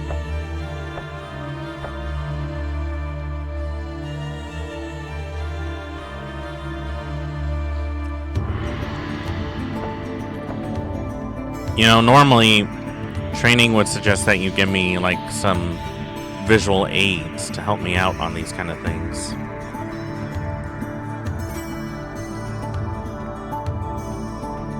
Is this guy gonna turn around or what?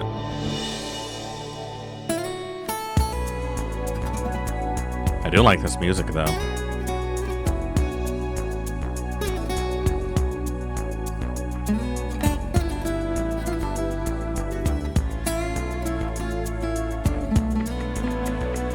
Alright, got him.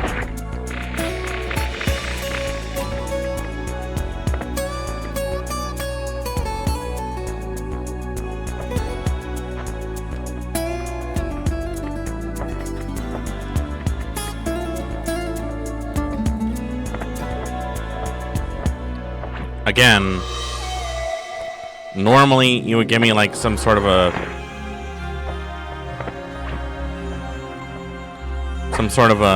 tutorial, but I'm guessing I get nothing.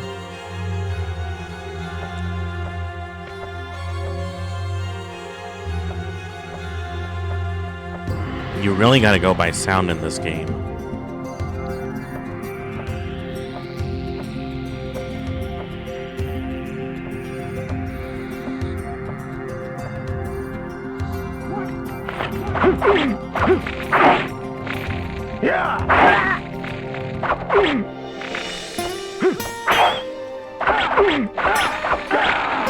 Phew! Come on, phew!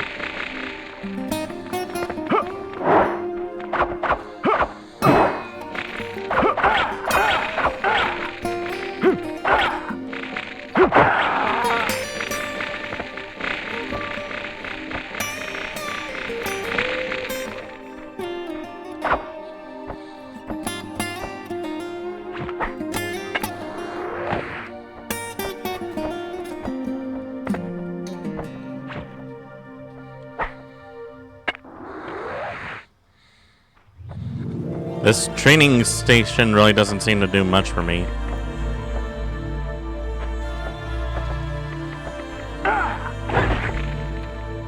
I do like the stealth takedowns, though. Those are pretty fun to watch.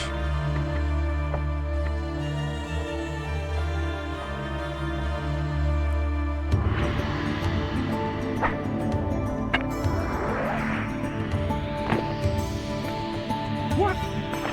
Damn it.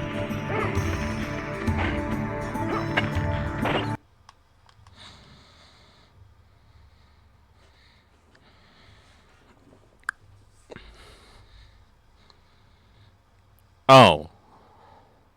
Did I exit the game? I don't remember if I exited the game or not. Okay, that was definitely not great. So let's see. Normal? I was playing on normal? Alright, let me just at least look at this. Okay. Let's see. Camera, item select, jump, stealth, strike, and use. Well, it helps that they actually tell us that, but they don't really explain it or anything. Like, I don't know. I don't frickin' know. This is just one of those instances where they give you a game and they say, here's a game. Go figure it out yourself, dumbass. Jerks. There's only 10 levels in this game, but considering how hard it is, you might be here for hours.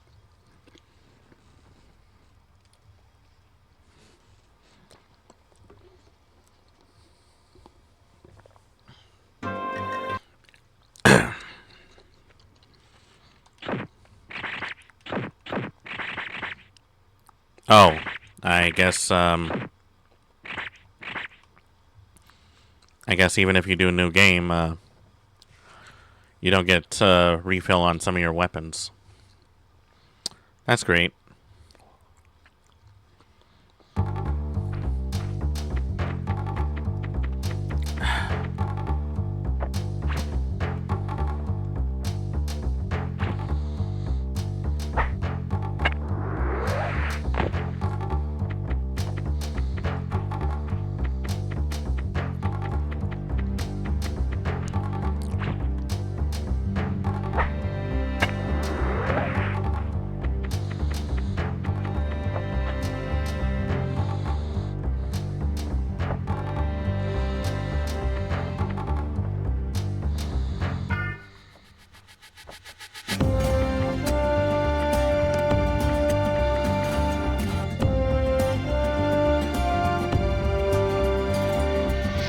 I can't believe that I'm playing it on normal, but this feels like it's on hard mode. You know?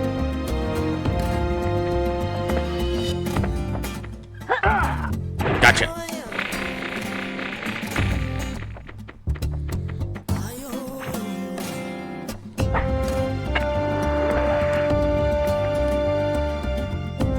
I probably don't need to kill everyone, because my target really is only the merchant. So you know what? I'm only gonna attack people that I have to kill in order to get away from certain obstacles. So we're going by the survival horror method. Only kill when you need to.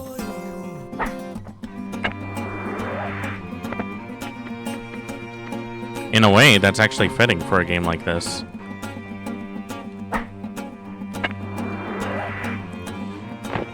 I suppose if you had zombies in this game too, you would be avoiding those.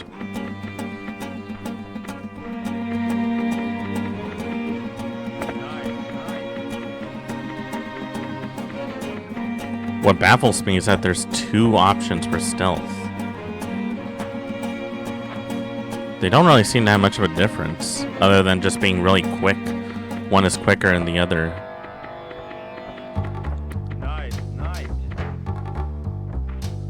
Who knows?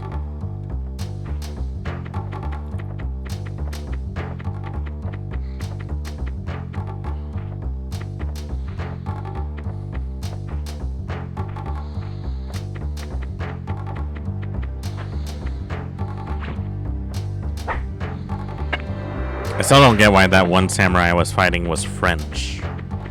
That doesn't really make too much sense. But then again, Ayame and some of the other characters are speaking with an American accent. So maybe it's supposed to be like a play on like English dubbings in anime? Who's to say?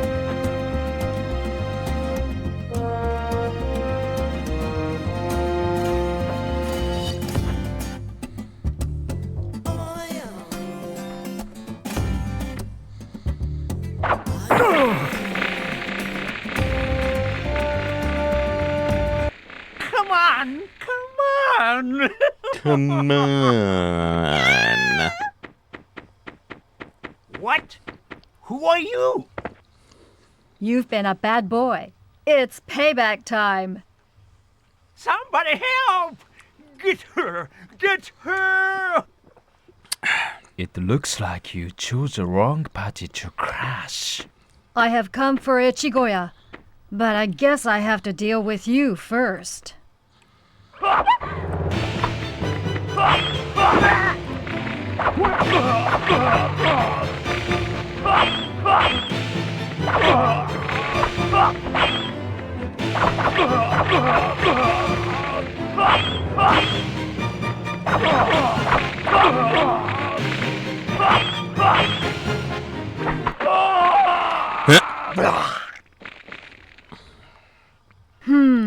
Now where did that lecherous goat go and hide himself? I know it was probably cheap to do that, but hey, it worked, didn't it?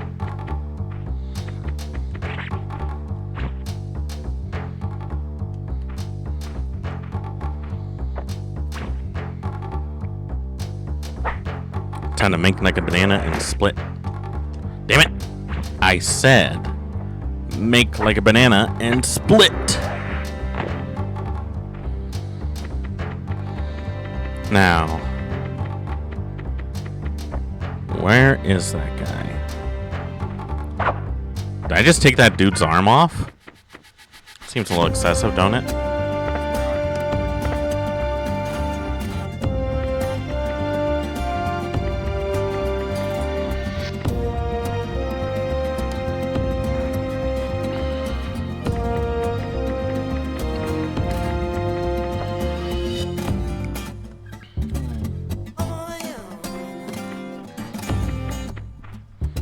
Well, now I gotta figure out where that guy ran off to.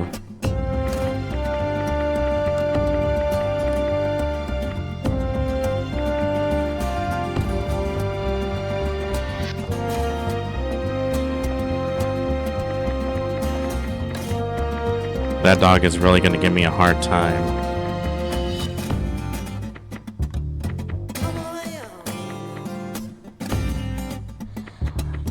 Let's see.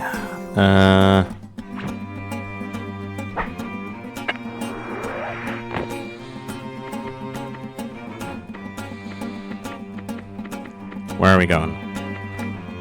Where are we going?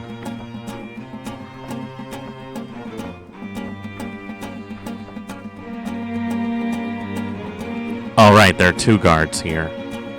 So I gotta take out one of them, like, far away. Gotcha.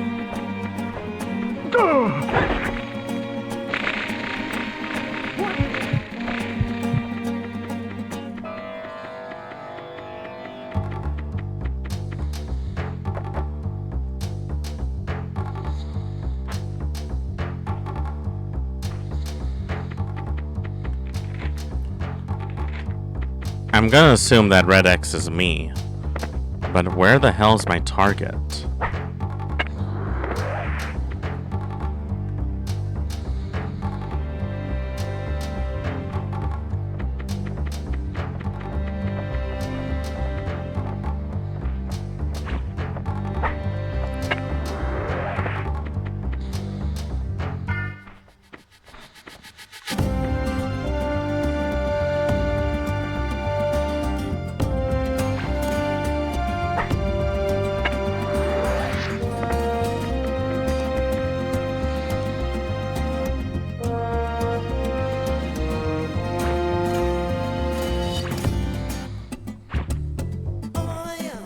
Guess I had to make that jump. This door opens. Like, where does it lead to?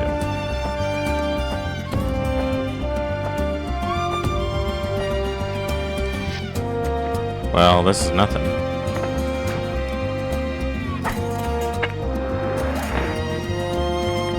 Wait, is this a trap door?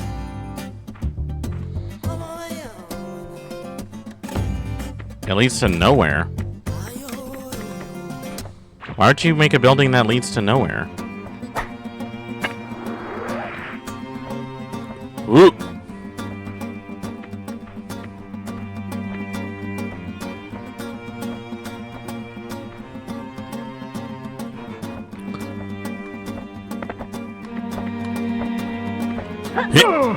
Slit your throat. Alright. Hold on. I really need to pee. I'll be right back. Need to pee.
Okay, I'm back.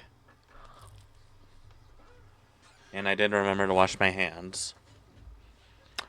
Time to see what happens. I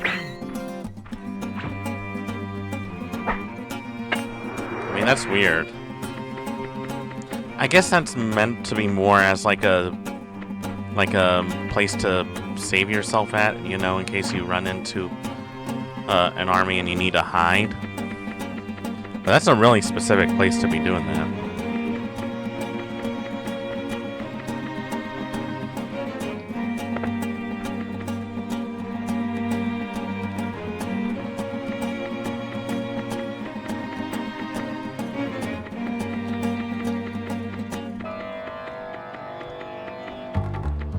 But I have no idea where that sleazeball would have ran out to.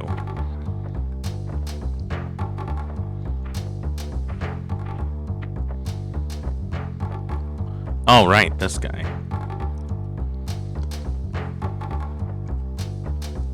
Again, the patterns are just so weird. I suppose it makes sense because, you know, games back then didn't really have the most sophisticated AI. But that is like really random moments for them to just decide to look behind their back.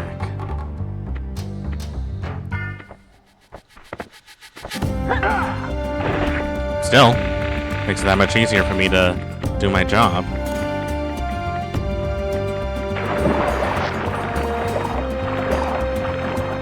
Well, at least I know I can swim. I mean, it would be weird if you had a ninja who didn't know how to swim.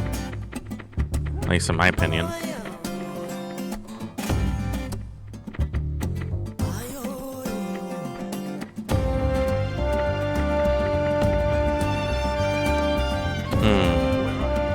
There's no way he would have been hiding all the way back where I came from, would he?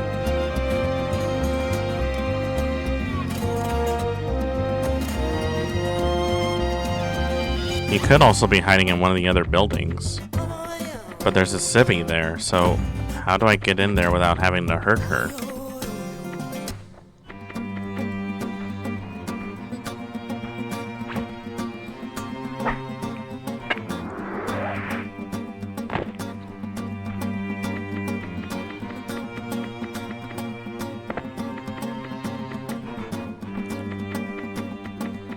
There really isn't too many places for him to hide.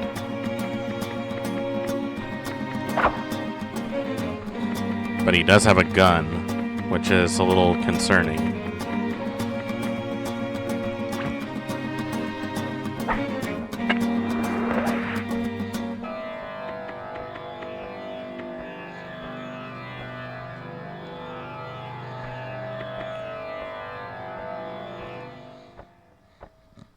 Oh, there's an archer. Oh, they have archers. That will definitely make things harder for me. They have, like, if I remember correctly, these guys have better eyesight so that they can spot you real easily. But the benefit is that if you kill them, you can use their own bows against them.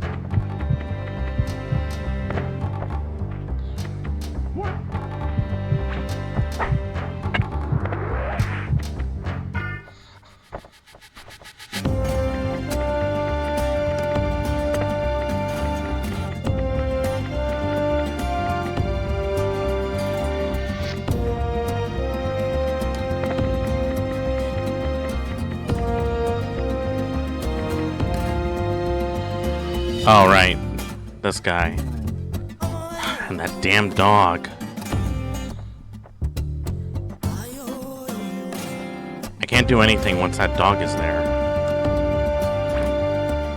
I don't even know if that's the right place to go. I've sort of been double backing just to see if I missed anything.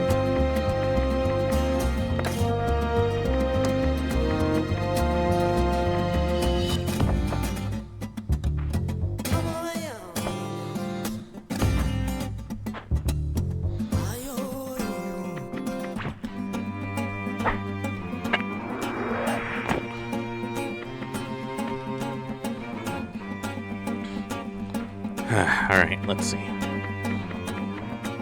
What?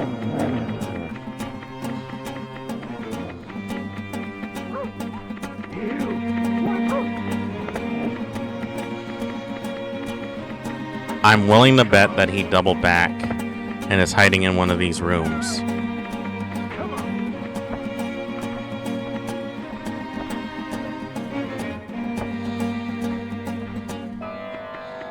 Also, do you notice that the walls clip a lot? I don't know if that's like something that was unavoidable or something that was a feature. But I guess that shows like how much work the PlayStation needed to be this useful.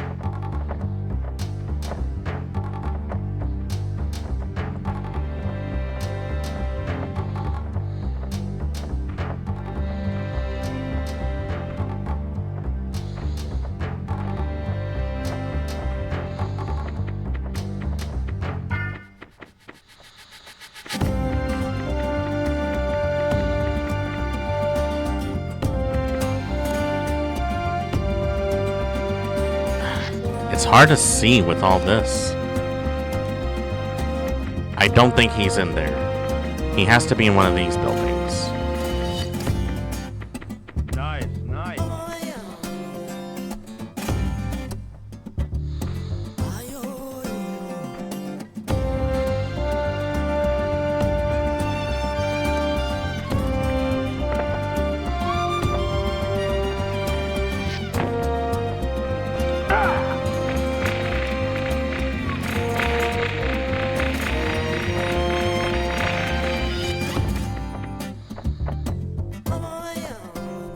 What's that?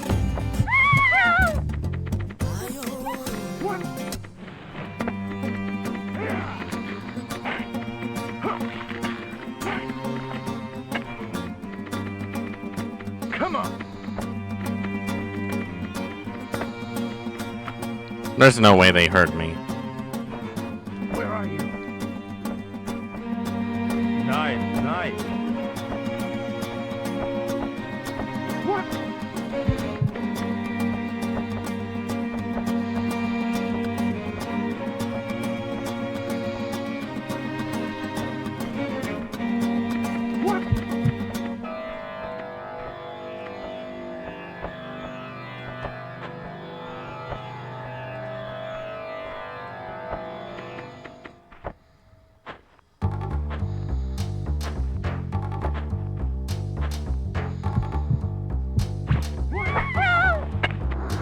I'm definitely getting a low grade after this.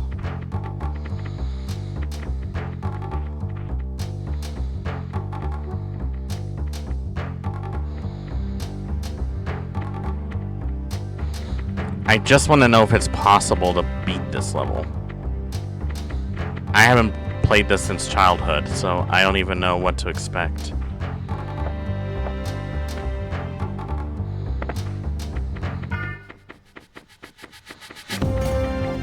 Alright, let's see.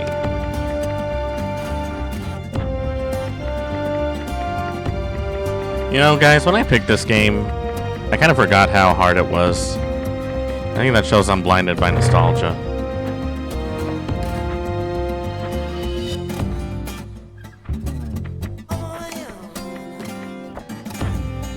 What? You.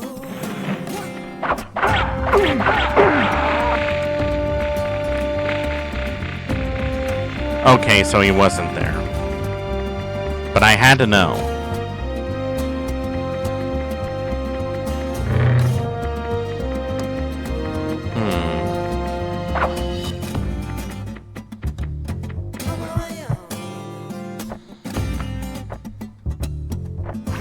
What? Yeah, yeah. Yeah.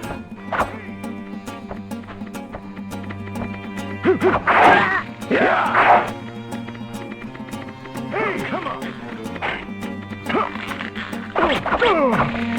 Hey, you. Hey.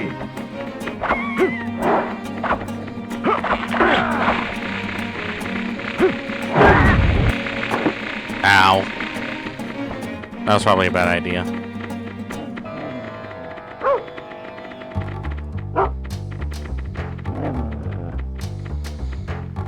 All I want to do is to find out where he could have ran off to. Hey! Hey!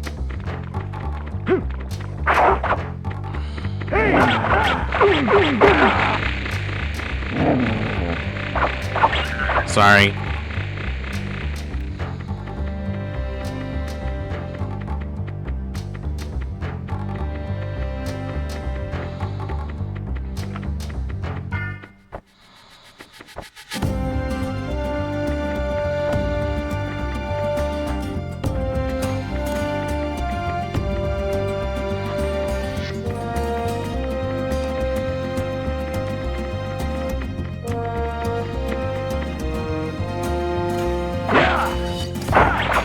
Where are you?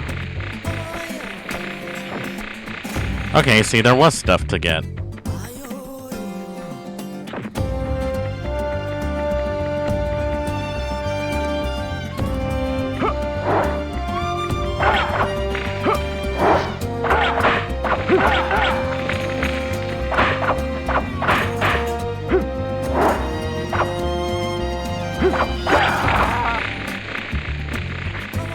Alright, so he's nowhere over here. Am I an idiot?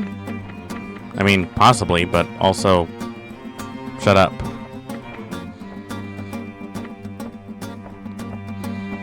Sorry, doggy, but I can't have you around.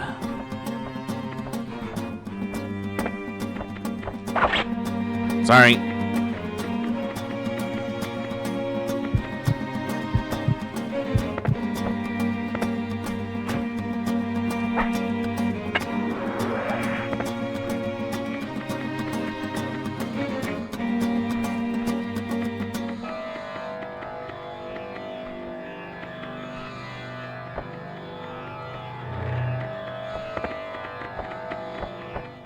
Good thing you didn't see me walk right towards him.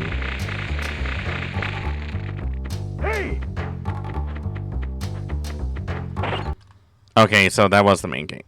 Okay, so I'm clearly doing something wrong. Like, that much is true. Let's try that again.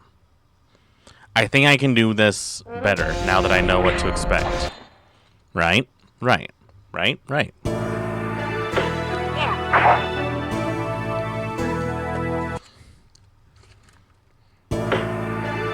Let's try it again.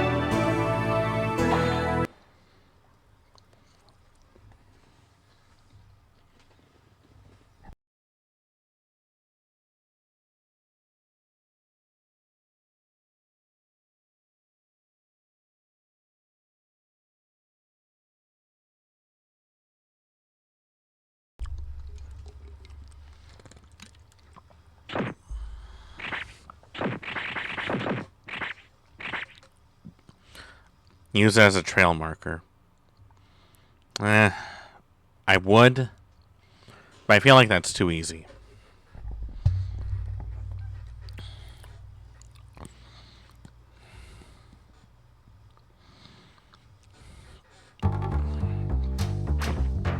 Here we go again.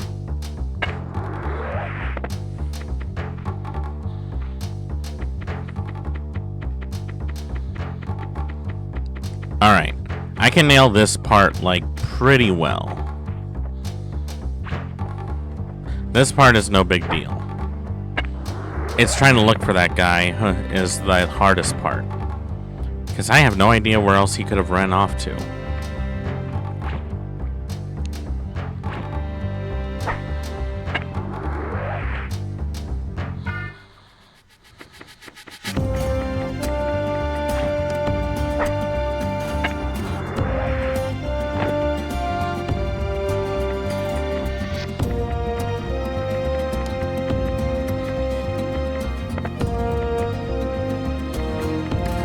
What, no guy here?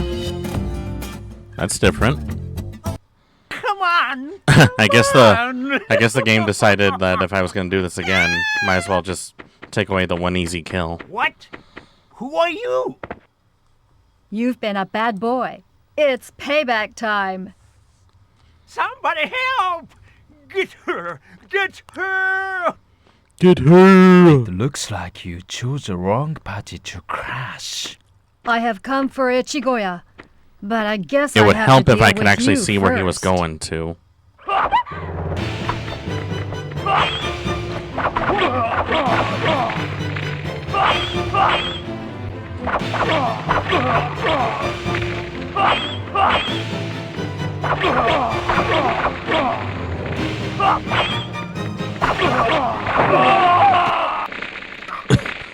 I do like the really dramatic scream. Now where did that lecher-soul goat go and hide himself?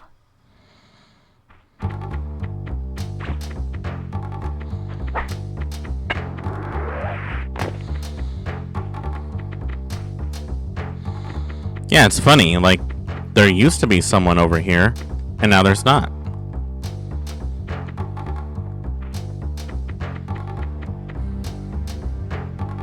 My only guess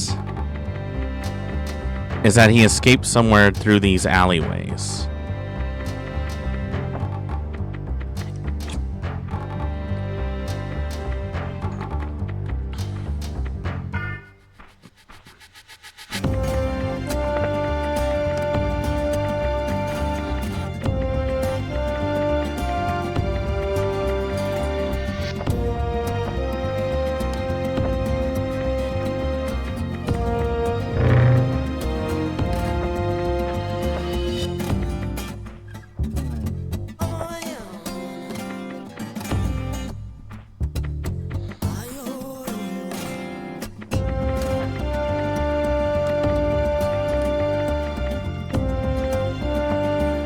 He couldn't have gone far.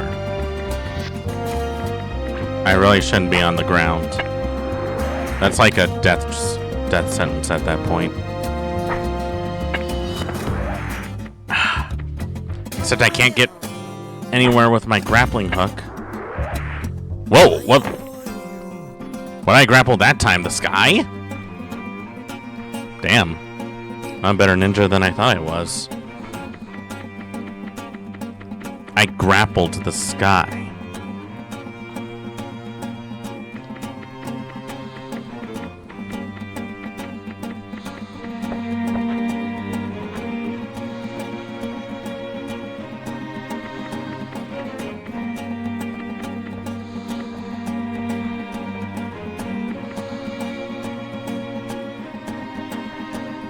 Says someone's close by, but I don't see him.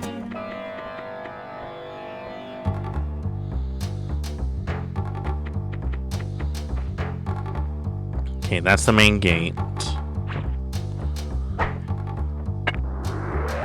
This is where the guards would be. There's the dog.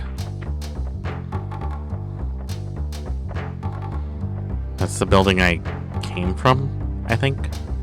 No, it was that one.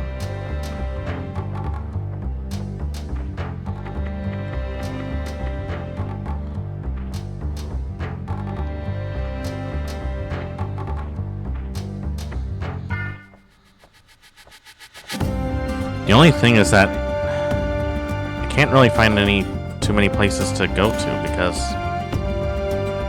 there really isn't any other hiding places for me to use.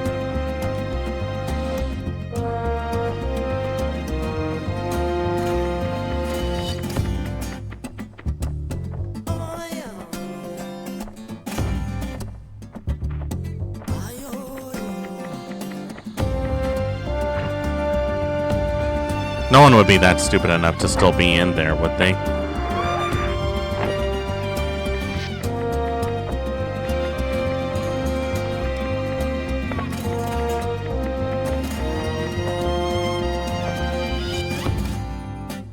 Yep, that's where I was.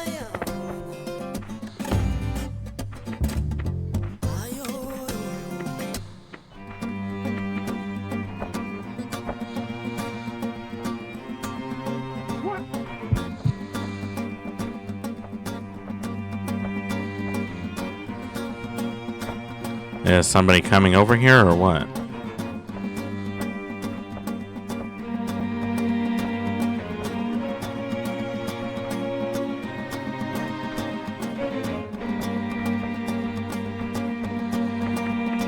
What? Hey! What?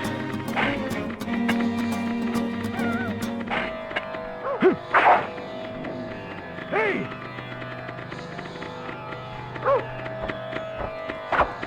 Yeah! Yeah! Yeah!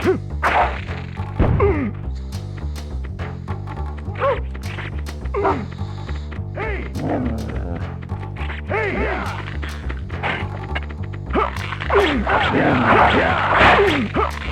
Yeah!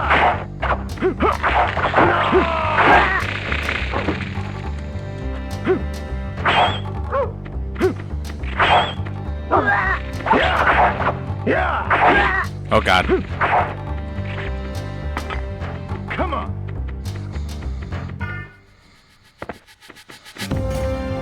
Okay, that went as poorly as I thought it would.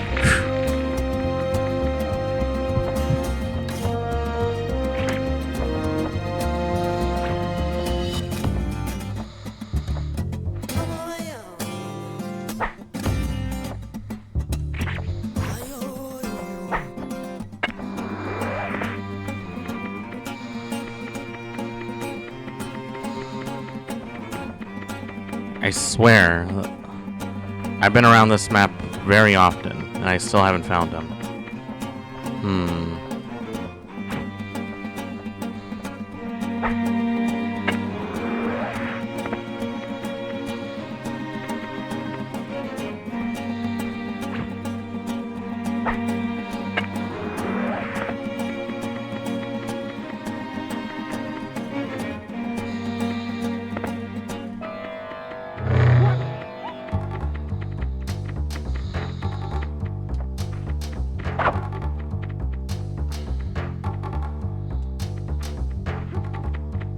Where are you? Come on! I still don't see the point of this room other than being a hiding place. There isn't anything to grab on.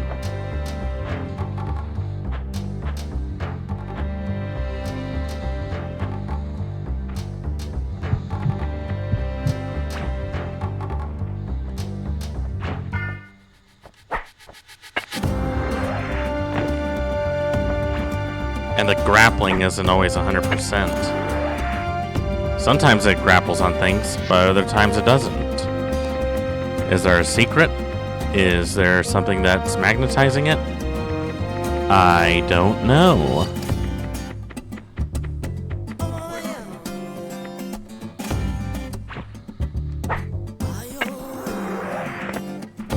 Well, my only hope at this point is to just run around to see if I can kill the guy without being spotted too much.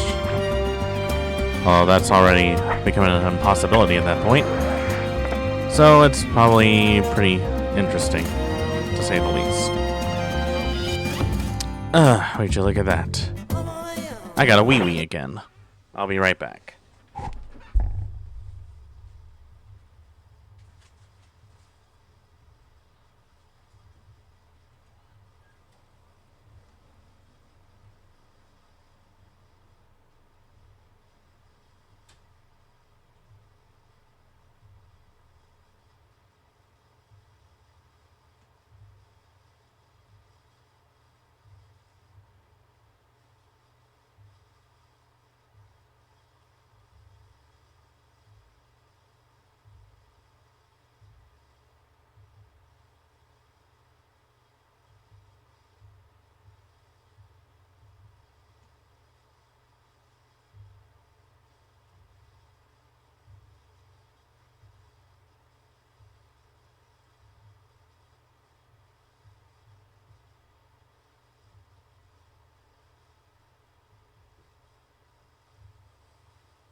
Alright, I'm back.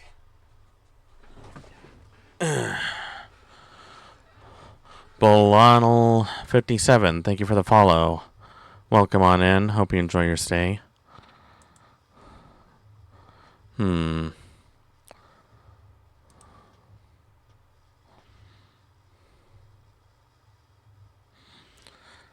Bolonal57, huh? Not sure how I feel about that.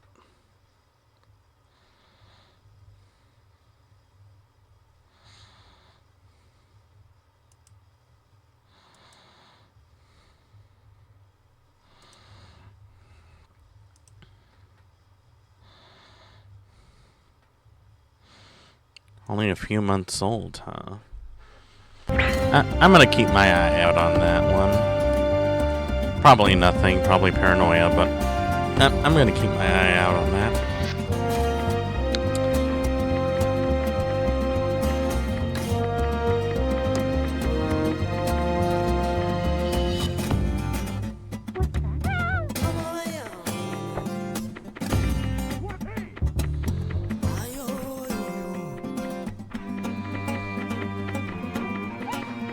Is everyone still scrambling around over there?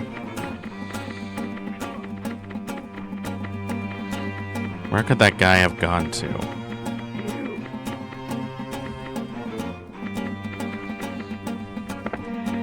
I can't think of too many spaces where he could have gone to. And I can't jump in the water over here.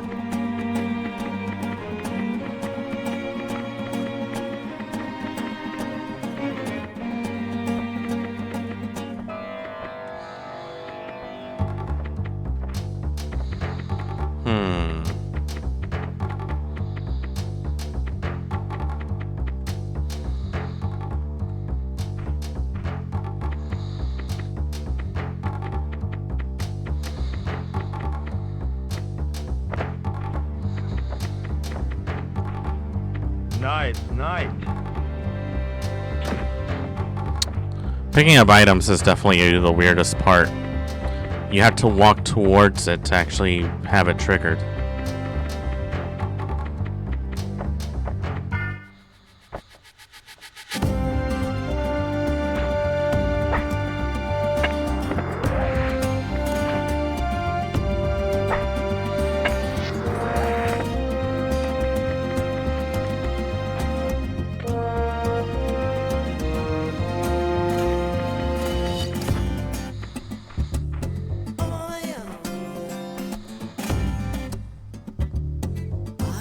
Well, there's one guy.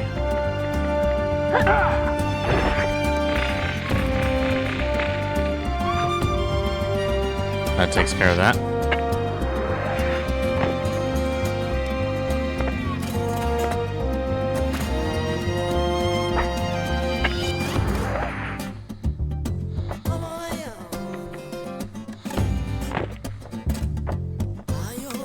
Oh wait, that's a geisha. I can't kill them.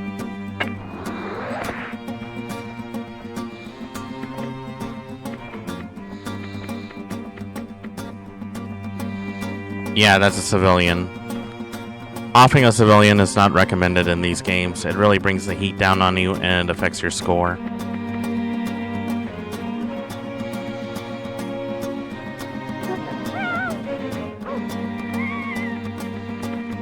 How did that dog know where I was?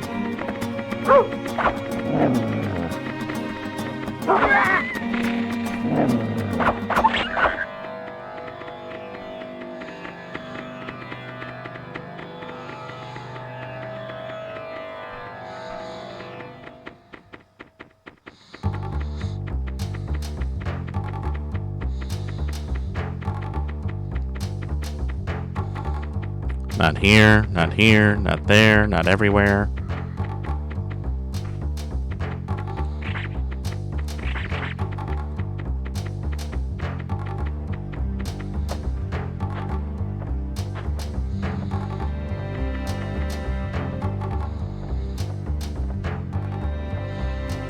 Another dog. Look, I know that it's pretty commonplace for dogs to be like sentries, but do you have to make me kill them? I mean, couldn't I just, like, I don't know, stuff a rice ball filled with sleeping pills and let them sleep it off? It's probably not that much safer, but it's better than slicing them into pieces. I'm not a monster. At least I think I'm not.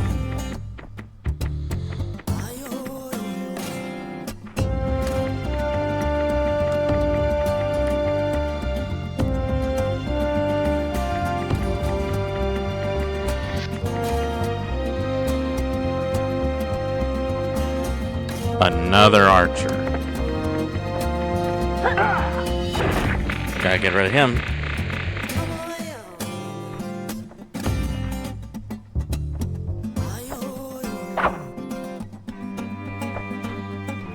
Huh.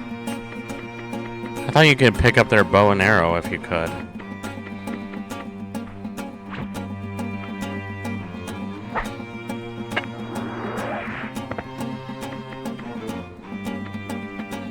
There's also a caution sign, which is making me tell me that the guy I'm looking for is somewhere around here.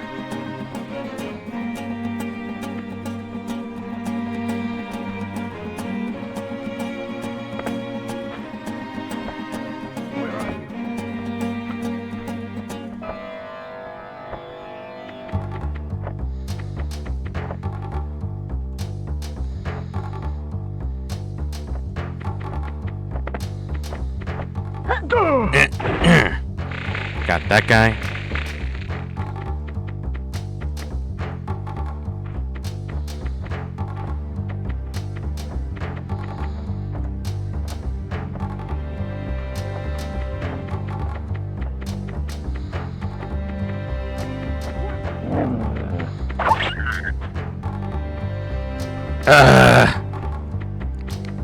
This game is really making me feel weird for doing this.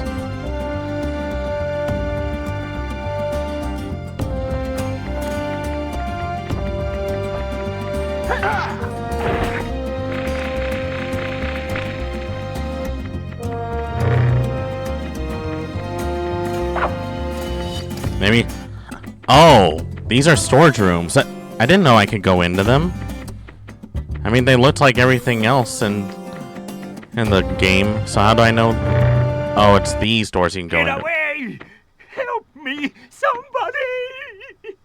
It's just you and me now.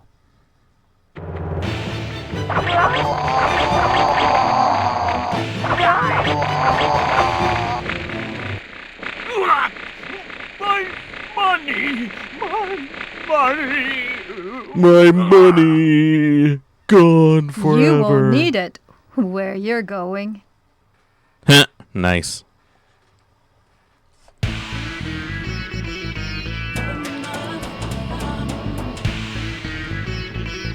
Hey, I at least made the ninja rank, right? I kind of want to try it again. I feel like I can do it better than that.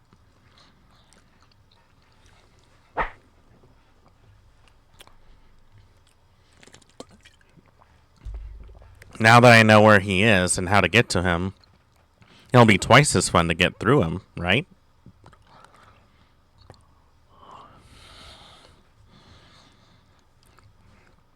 Let's see, what's this? A mine. Oh, we don't need that. I'm gonna take these. This seems like a good loadout.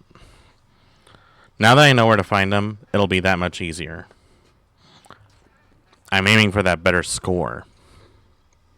I don't know if there's any unlockables in this game, but I'm willing to look.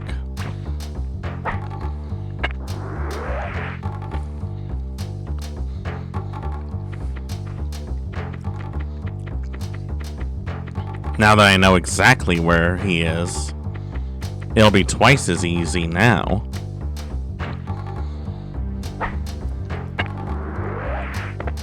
That's really how these stealth games go. You have to sort of bumble around and see what you can get away with, and then see if you can do it better. Yeah, that guy's still not there. Come on! Let's try this again. On. I really want a good rank. What? Who are you? You've been a bad boy. It's payback time. Somebody help! Get her! Get her! It looks like you chose the wrong party to crash. Did I, though? Come for Ichigoya, but I guess I have to deal with you first.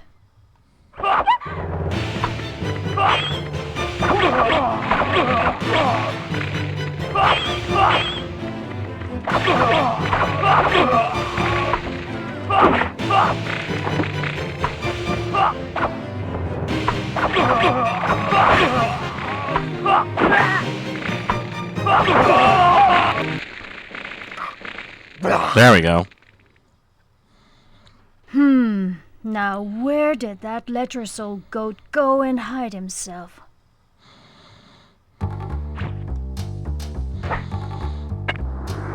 Let's see if I can get a better score now that I know what to look for.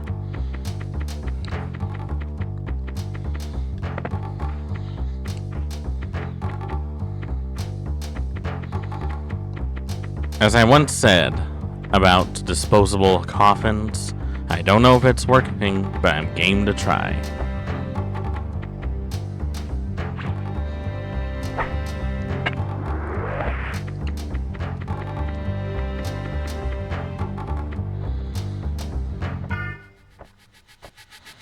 It's that one.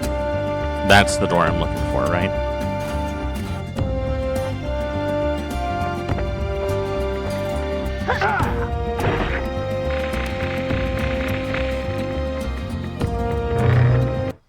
Get away! Help me, somebody!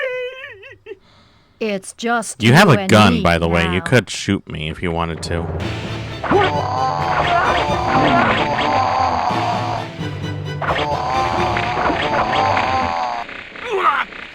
My money! money! Money! You won't need it where you're going. Really like that stilted voice acting. There we go. Grandmaster. That's what I'm looking for. Yes. Okay. So that was level 1. There's 9 more that we have to do. I don't know if I'm going to beat the whole game today, but if I do, it would be great.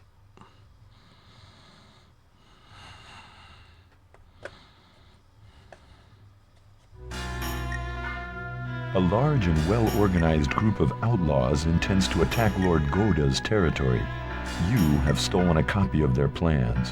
If these plans are delivered to Lord Goda, his forces will crush the outlaws at little cost. Without the plans, Lord Goda faces a brutal fight. The enemy has sent a group of ninja to the town outside your lord's castle to stop you from delivering the plans. Elude or destroy these enemies and get the plans to Lord Goda. Sounds easy enough. So what is this that I picked up? Whitefoot Scroll. Used to instantly move a long distance.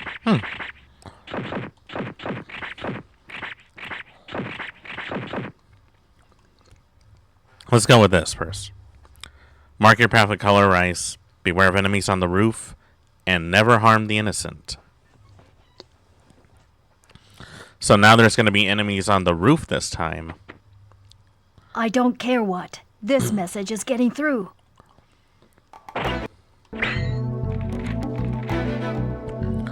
So we have to go on the other side of town, huh?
Of course, I would send more female ninjas.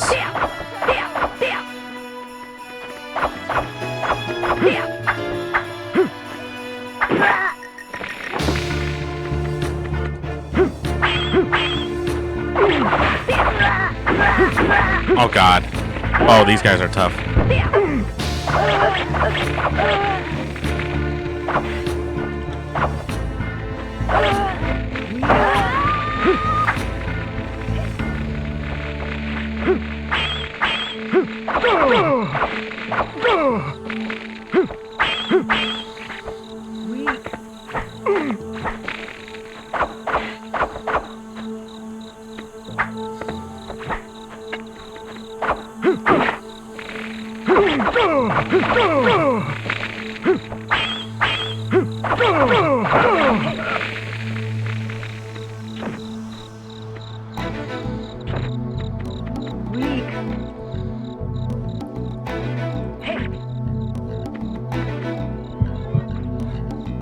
Oh, that's what they meant by enemies on the rooftop.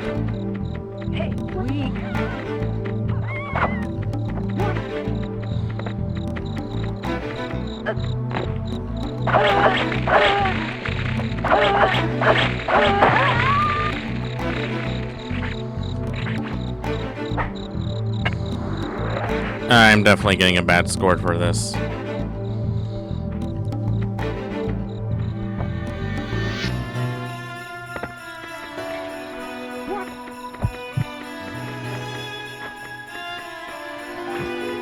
I don't even know which side of town I have to be in.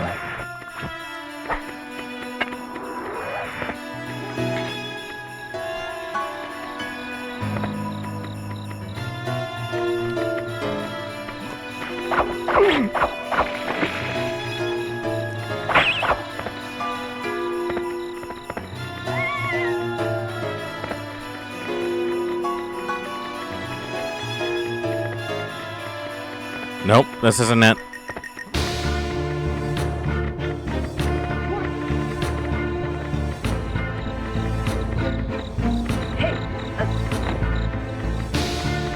Oh, they just follow you. They're relentless.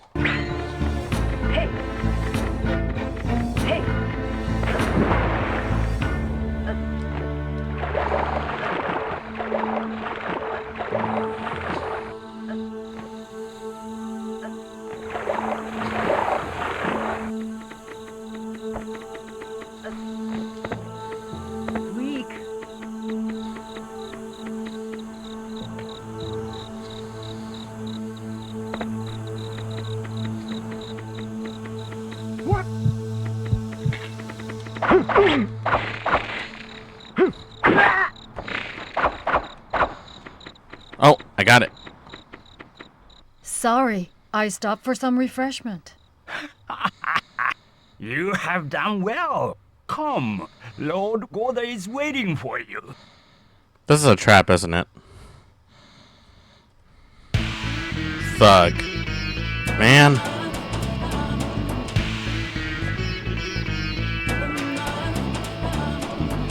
Well, at the very least I knew where to go. I don't want to keep retrying though, because I don't want you guys to think that this is going to be the whole thing.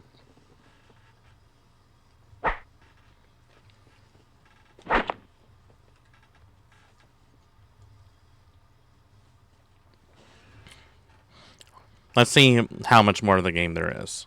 And then maybe one day I'll do like a stream where I try to do a perfect run on every level. One of Lord Goda's ninja was captured while undercover in a hostile territory. The missing ninja is in a torture chamber deep under a dangerous forest. With orders to immediately free the captive, Lord Goda has released you from the ninja code, which forbids rescues.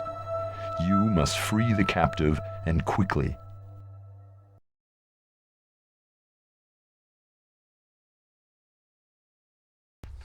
Okay, so I gotta free someone. I guess we don't save our own ninja, which is weird. Anyway.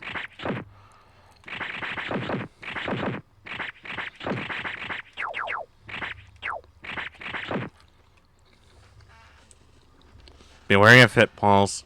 Kill quickly and silently. Beware of silent beasts. Wild beasts.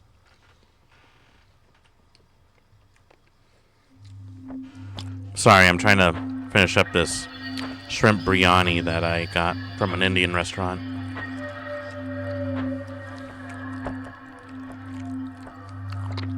What?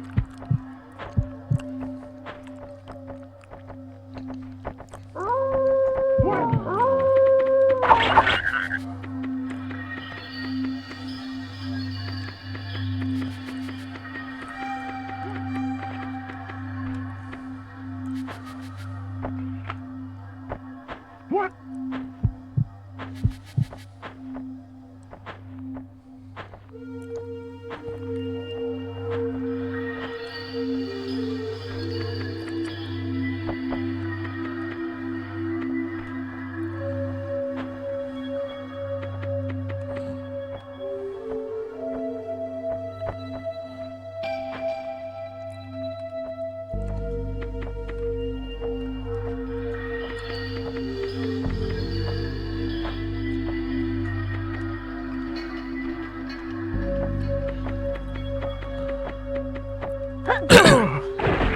There we go. Got him.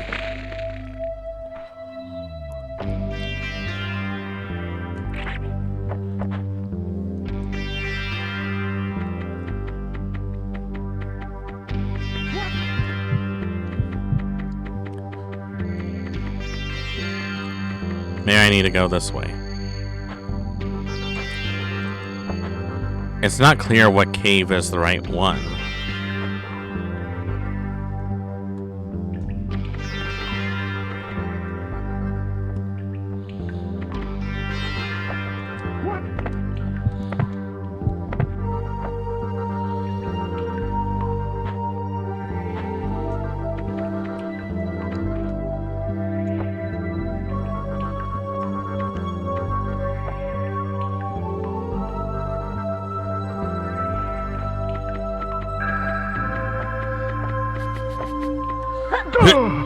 Yeah.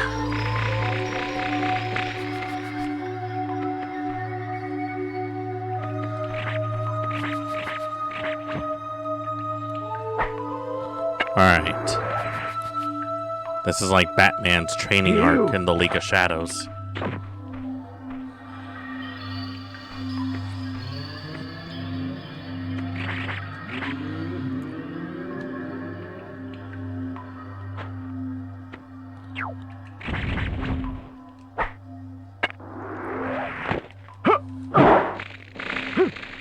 Ow.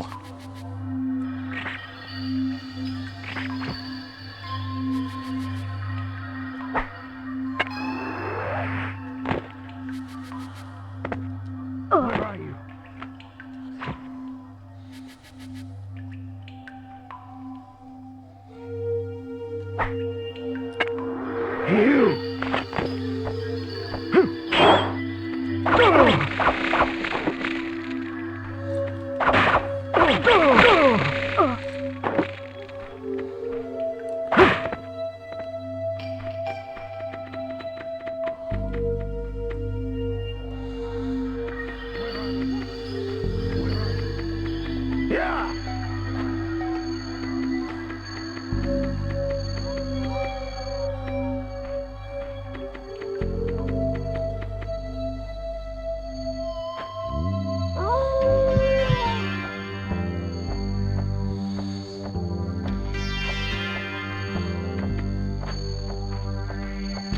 They weren't kidding about wild beasts. I think the wolves are a little more annoying than the dogs.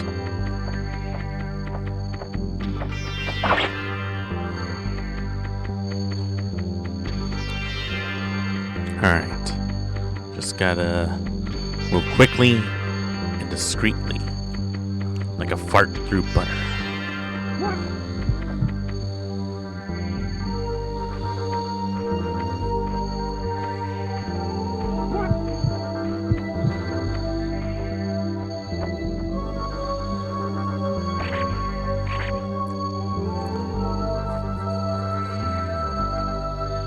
Alright, that guy definitely not gonna be an easy kill.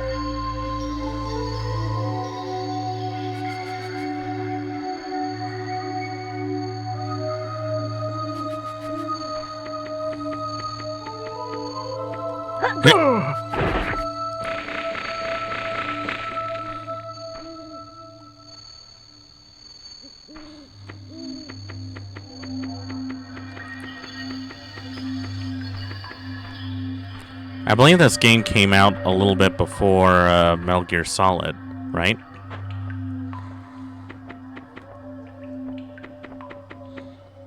But I would argue that this is a lot more intense than Metal Gear Solid.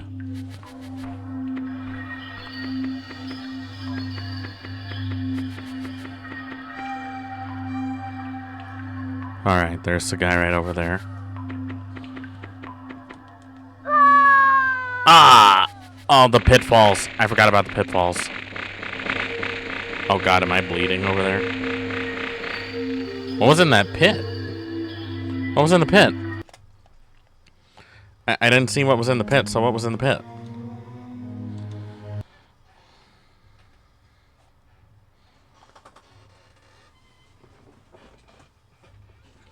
Let's see what we can do. Let's try that again.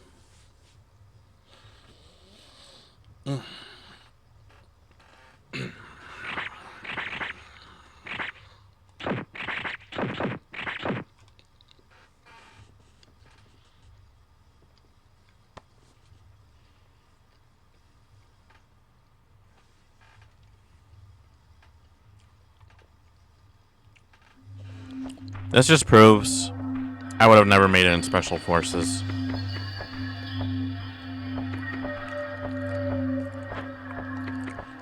And you know what? I think I'm fine with that.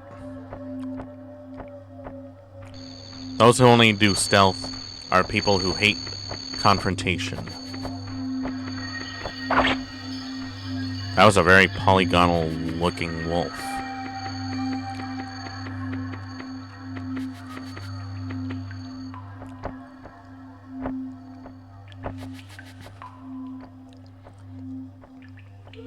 Alright, here it is.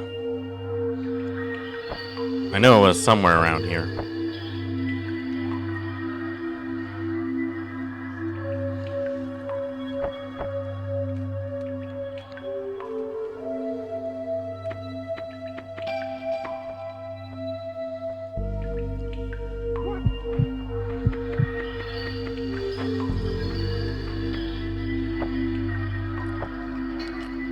Okay, this guy really goes a far ways away. It's gonna be impossible to get past him without triggering him.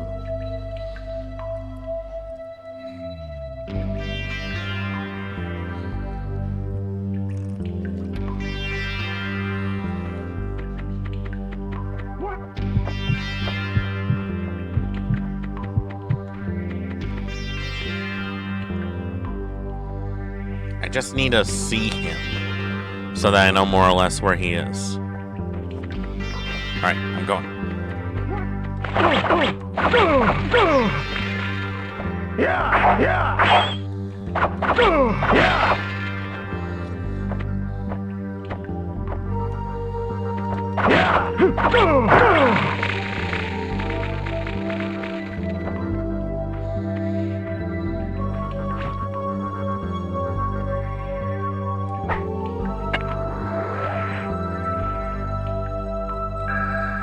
I can't get him from the ledge, can I?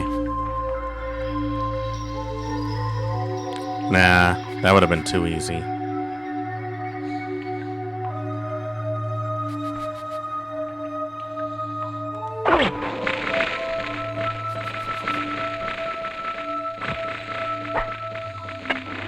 Wait a minute. This is the area I was in.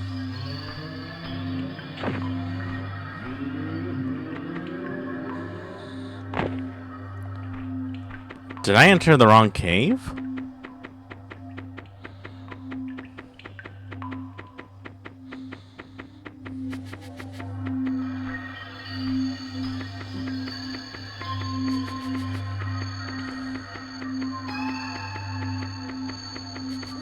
What? Oh, it was that cave. I get it now. Not that cave, this cave.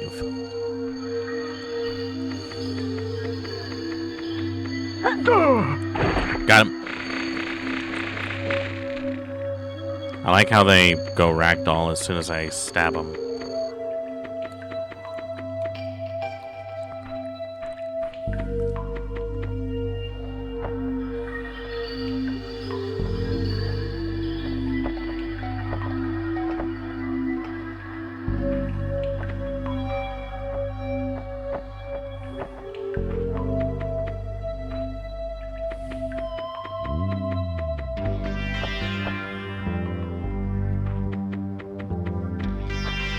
Alright, now I gotta be real careful.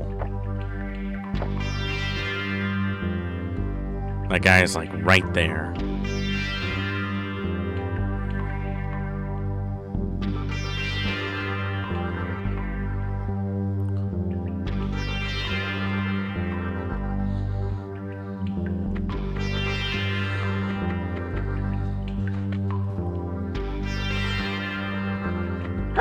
Gotcha! I was really worried if I wasn't going to be able to grab that.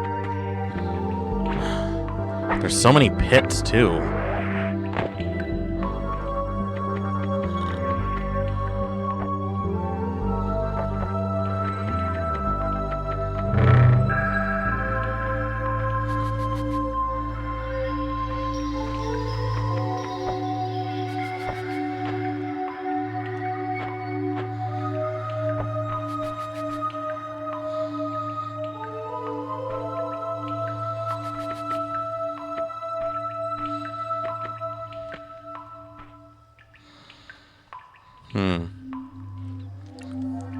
Alright. I was worried that if I picked the wrong one, I was gonna get spotted again. Alright, let's see. Come on, turn around. Turn around.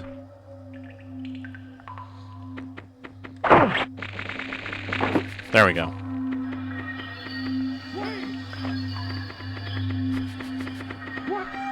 Hey! Yeah!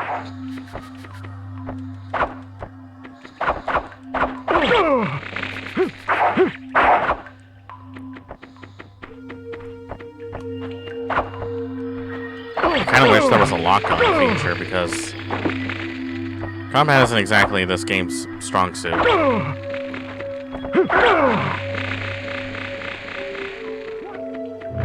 You!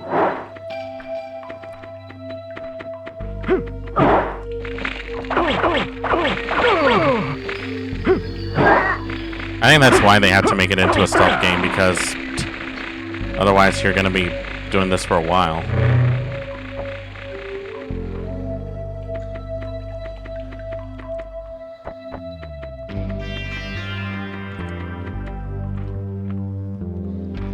One-on-one, it isn't too bad. But if you're fighting 3 enemies at once, you might as well just restart the game. Also, just wondering.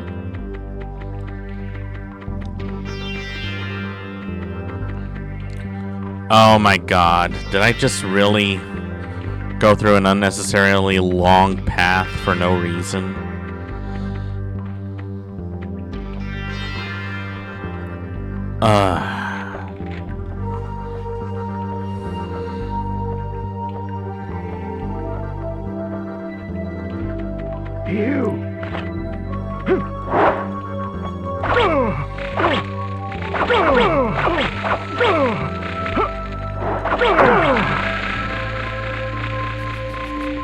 I'm willing to bet that's a trap. Yep. Which means this is a trap. Which means nothing.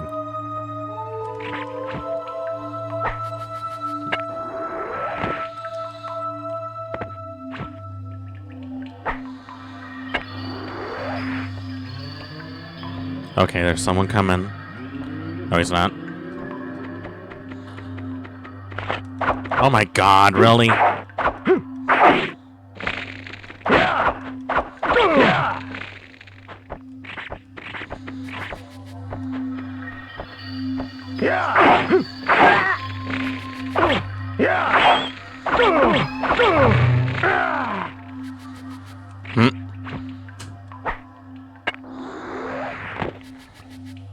Well, that was a bit embarrassing for him.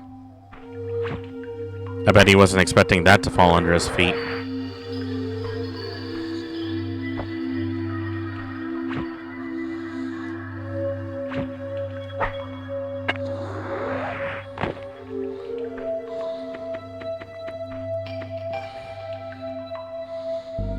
Oh man, that...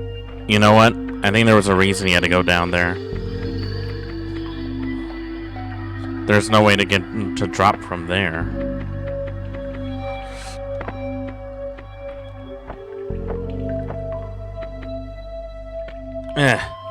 Okay. Okay.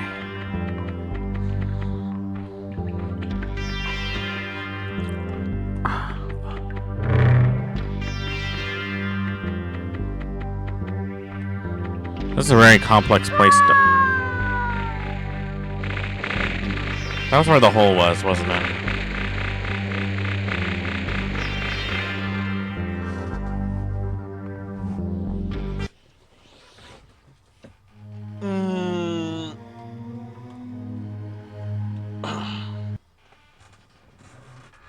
I'm not giving up. I'm not giving up. I'm not giving up. I'm not giving up.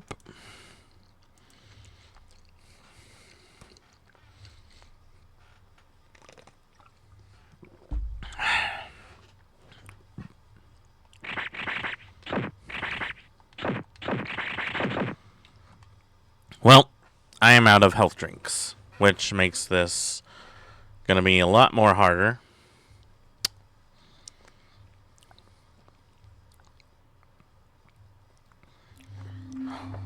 I have no idea which way I have to go.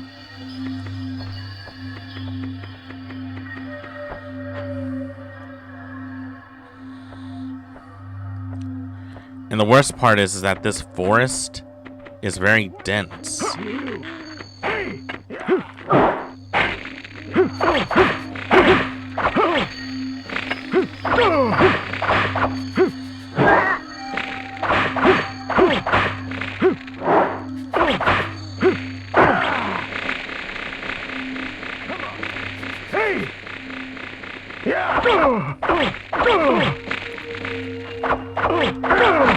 Alright, screw stealth. We're just going.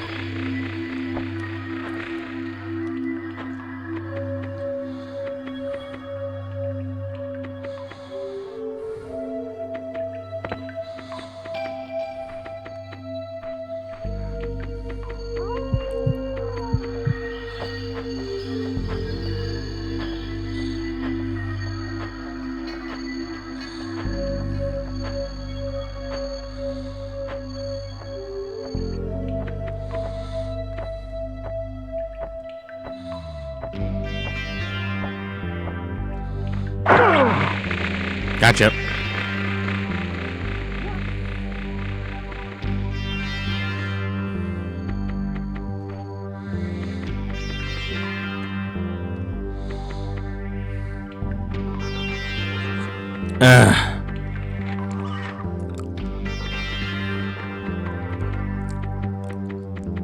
This cave system is so borked. The last Tenchu game I played was Wrath of Heaven, and I don't even remember it being this weirdly placed.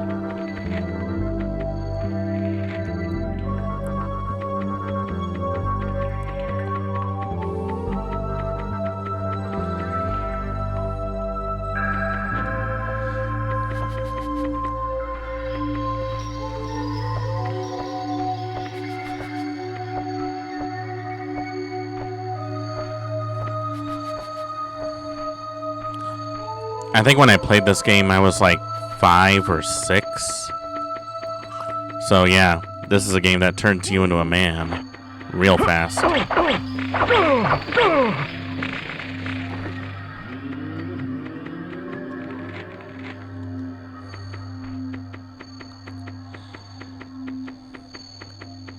Pretty sure I went the wrong way again.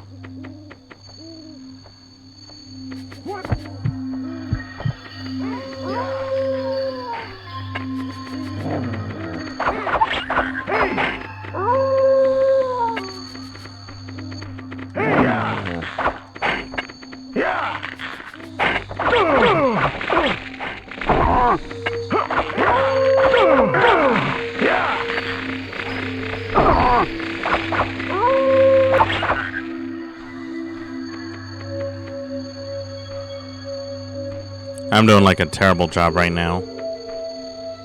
And I could have sworn that they let you pick up the bow and arrow. But no?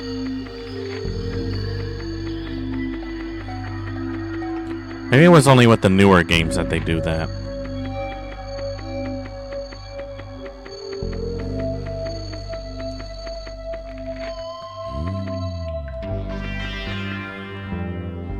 Constantly had to look up because I have no idea where to go. Freaking thing is more unnavigatable than the Jersey Turnpike.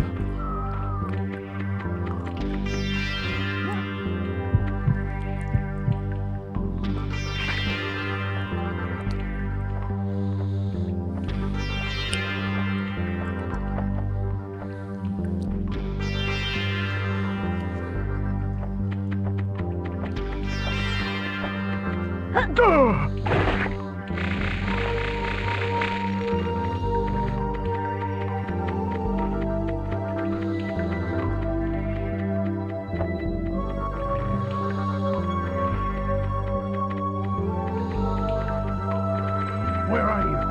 You! Hey! Come on!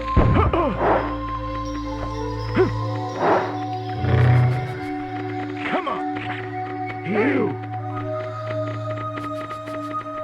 Damn it!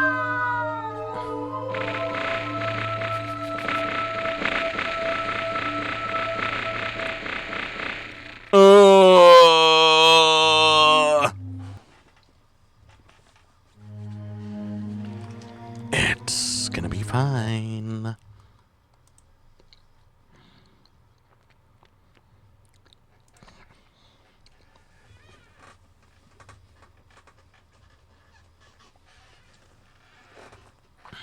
All right, one of each.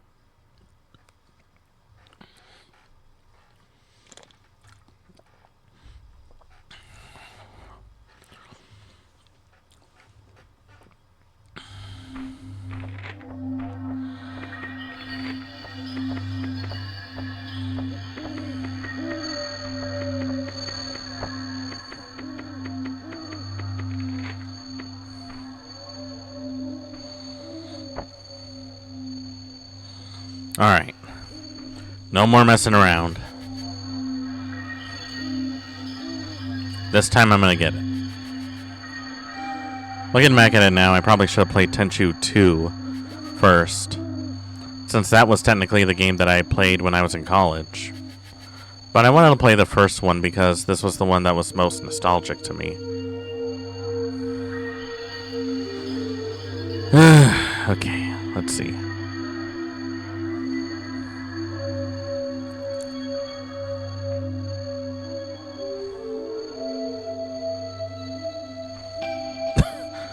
This guy is trolling me. This guy is literally trolling me. He's going every direction but the one that makes his back go the other way. Alright. Okay, can you turn around again? Oh, no. Don't you dare do this to me. Alright, turn the other way. Turn the other way. There you go. Okay, now stay there for like 30 seconds. There. See how much easier that is? Okay, this is the spot.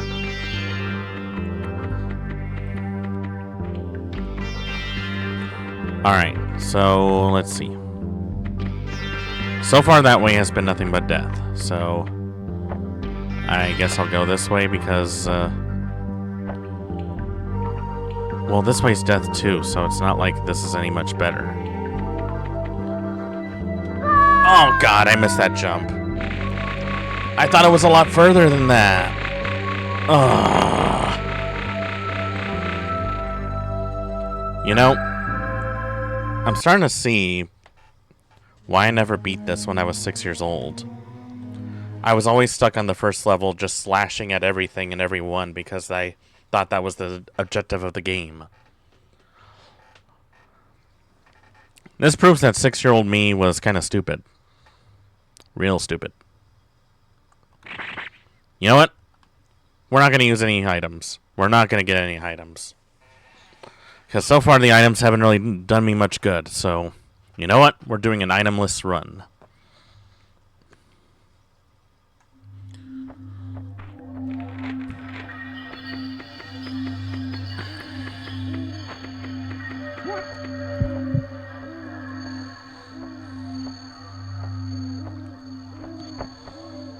What?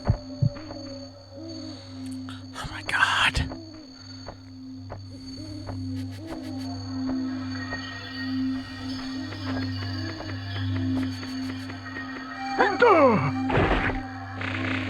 Not my cleanest one, but I'll take it. Oh god.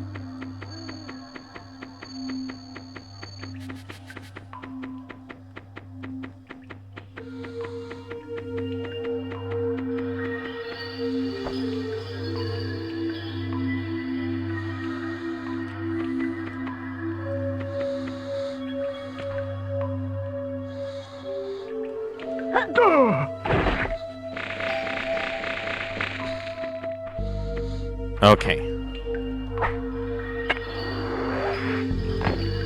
Okay, that did it.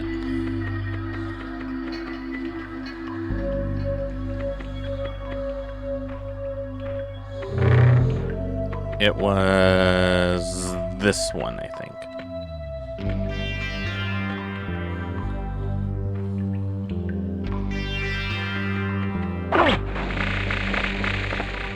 Damn, I cut his arm off. His arm is just bouncing. Oh god. Oh wait, there's another area here. So where does this go? Where are you? What?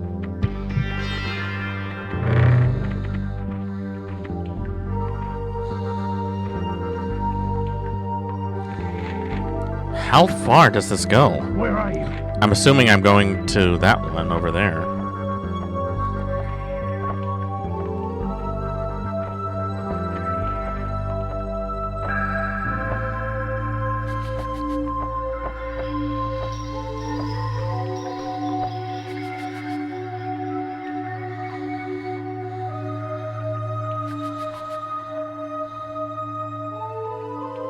Where are you?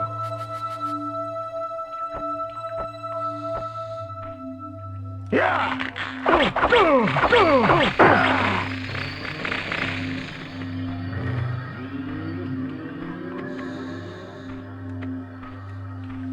I'm not sure how I feel about the dismemberment.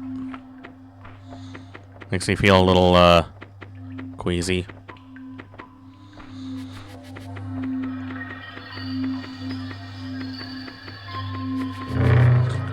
Oh, come on! What are the chances? Another pit?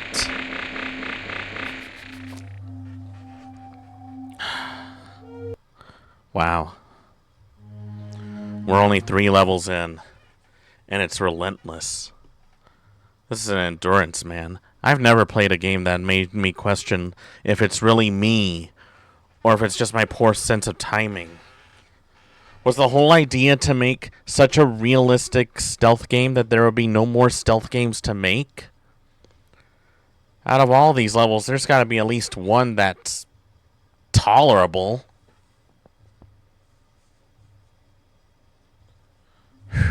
Okay.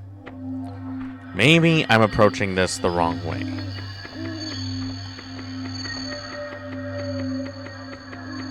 I believe it's possible. All I gotta do is not be a bit of a dumbass. I don't know why that's not a easy thing to accomplish. I'm a pretty smart person. I'm very intelligent. I'm very wise. I have good looks and a very adorable face. So I don't know why I can't do this. Come on. Are you freaking kidding me? Turn around. Turn around. No, not that way. The other way. No, not that way. The other way. God. Fine. I'll take it. You know what? Screw it.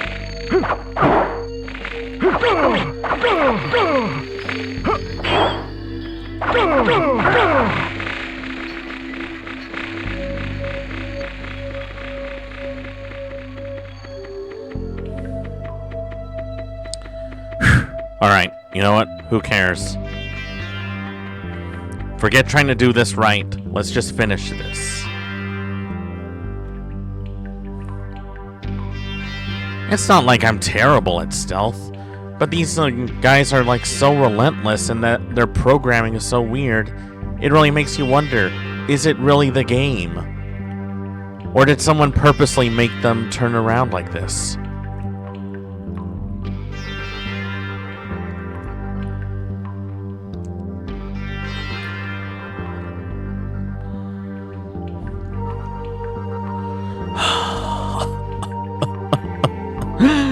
Oh man, this is really teaching you patience, isn't it? Aw, come on!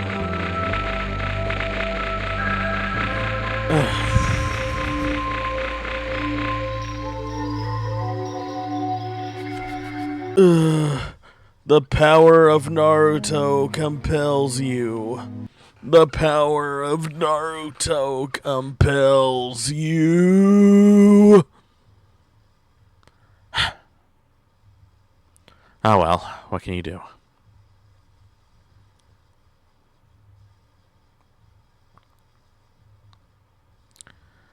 I can usually adapt to very hard games, but this is a rare breed where I'm wondering, is it really me? Or is it because I'm playing a game that was trying to be more than what it really is?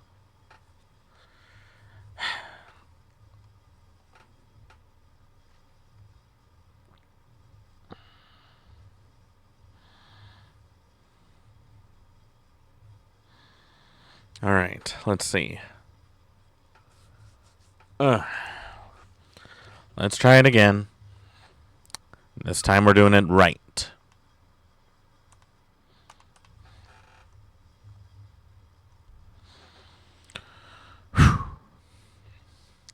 Believe it. Believe it.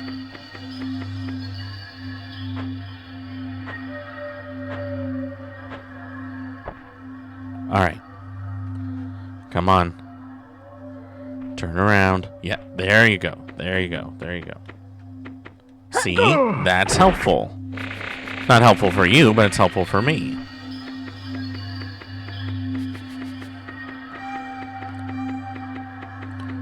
Alright.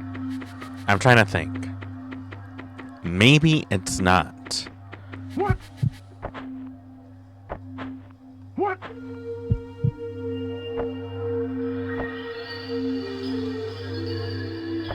Nearly screwed myself there. Oh, come on. Even they're yawning. It's like, I hope someone doesn't slit my throat while I take a nap here. That would be bad.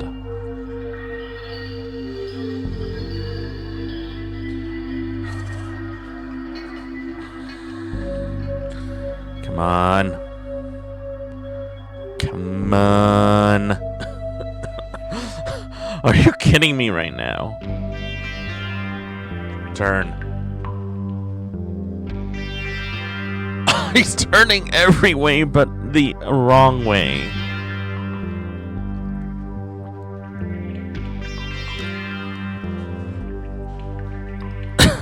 Fuck.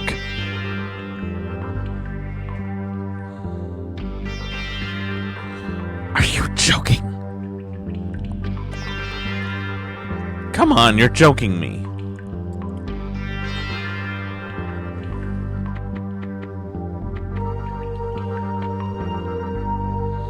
Alright, there.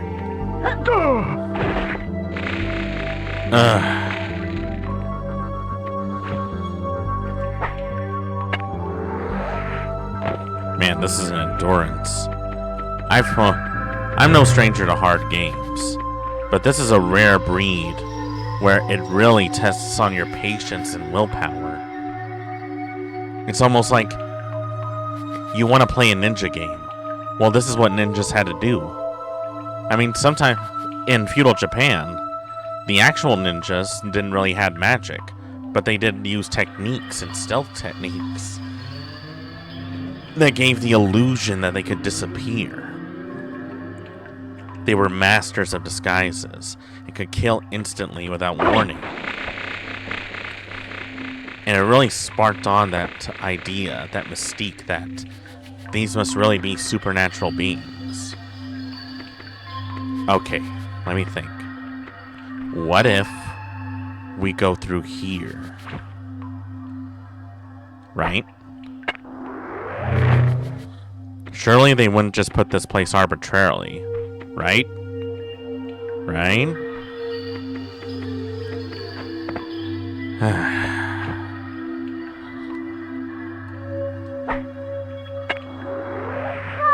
No, my God.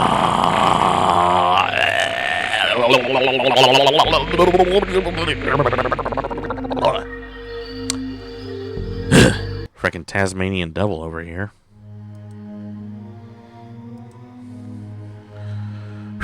Okay. I need to use the bathroom one more time. I'll be right back.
I'm back. Oh, did they kick me out to the menu? Oh well.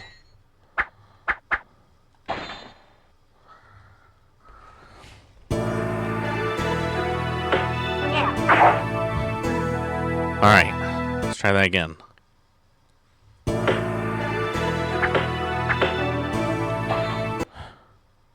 I might go back to level 2. We'll see what happens. I'm going to give it a few more tries, and then maybe we have to call it quits because streaming for about 5 hours. Can't imagine how much longer it can get. I'm curious what this does. Like, I don't know if it's really going to be useful to me.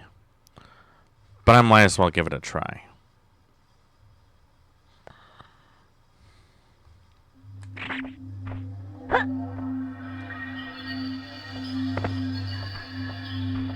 Huh.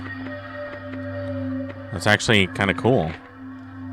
The only problem, it overshot me a little bit. You. But hey, I can see that as being useful on level 2.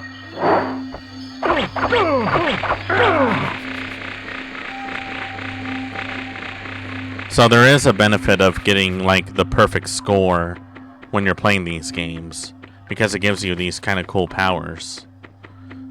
But man, is it tough.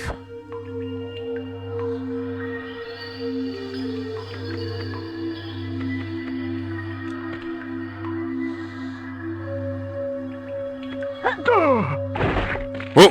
I took his head off. I literally took the guy's head off. That's kind of awesome and terrifying. Like, how strong is Ayame the ninja?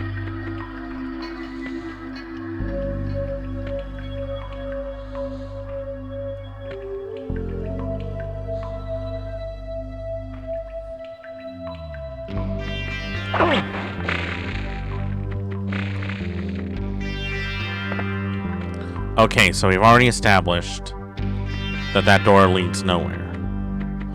What about this door? Is there a way to get in here?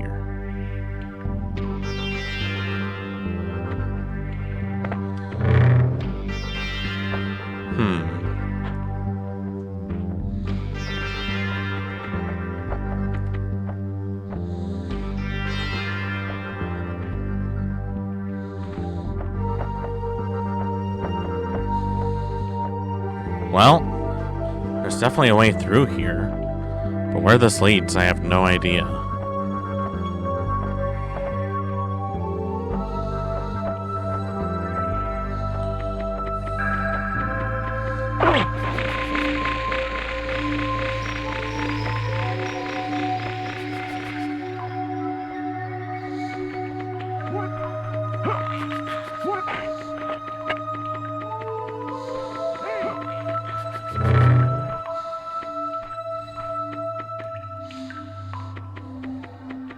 Well, that leads somewhere, all right.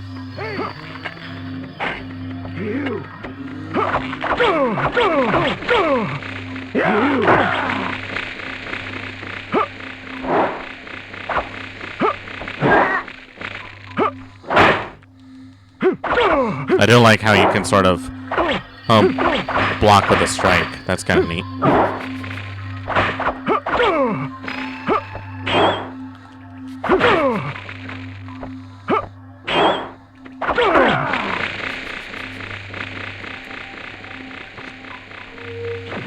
Alright, got that. Alright, so what was the purpose of coming here?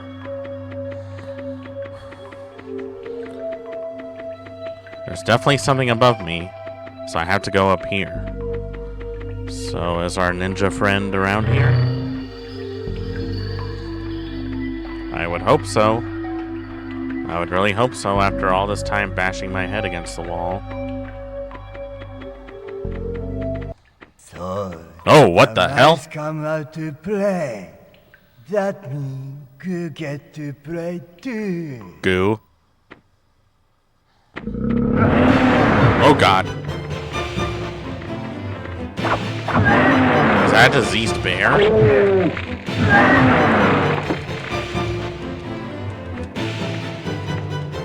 Oh god. Don't tell me this is how it's gonna end after all this.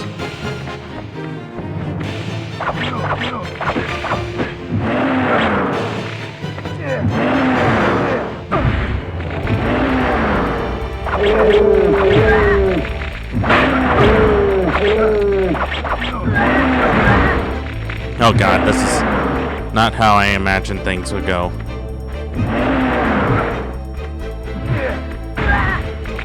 Ah, oh god.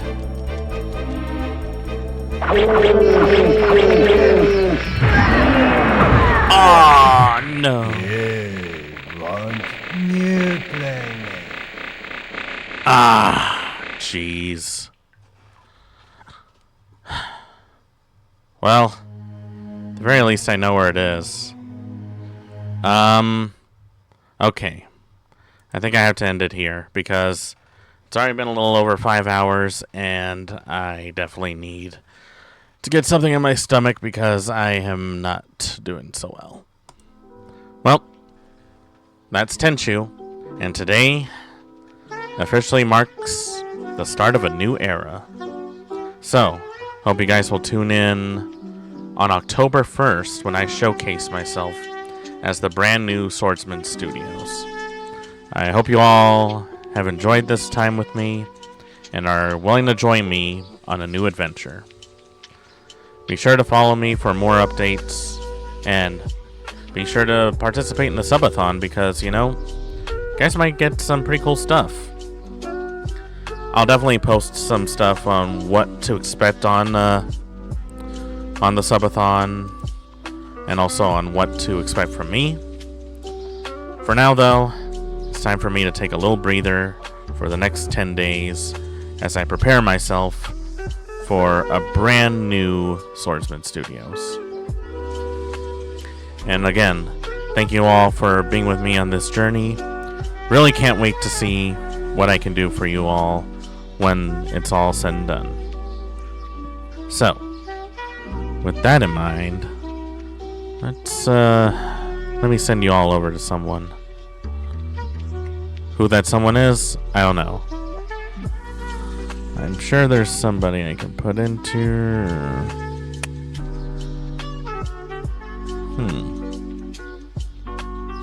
Well, you know, Yomi is doing an event right now. Oh, but Waifu Baby is doing something. Goth Gyaru? What does that even mean?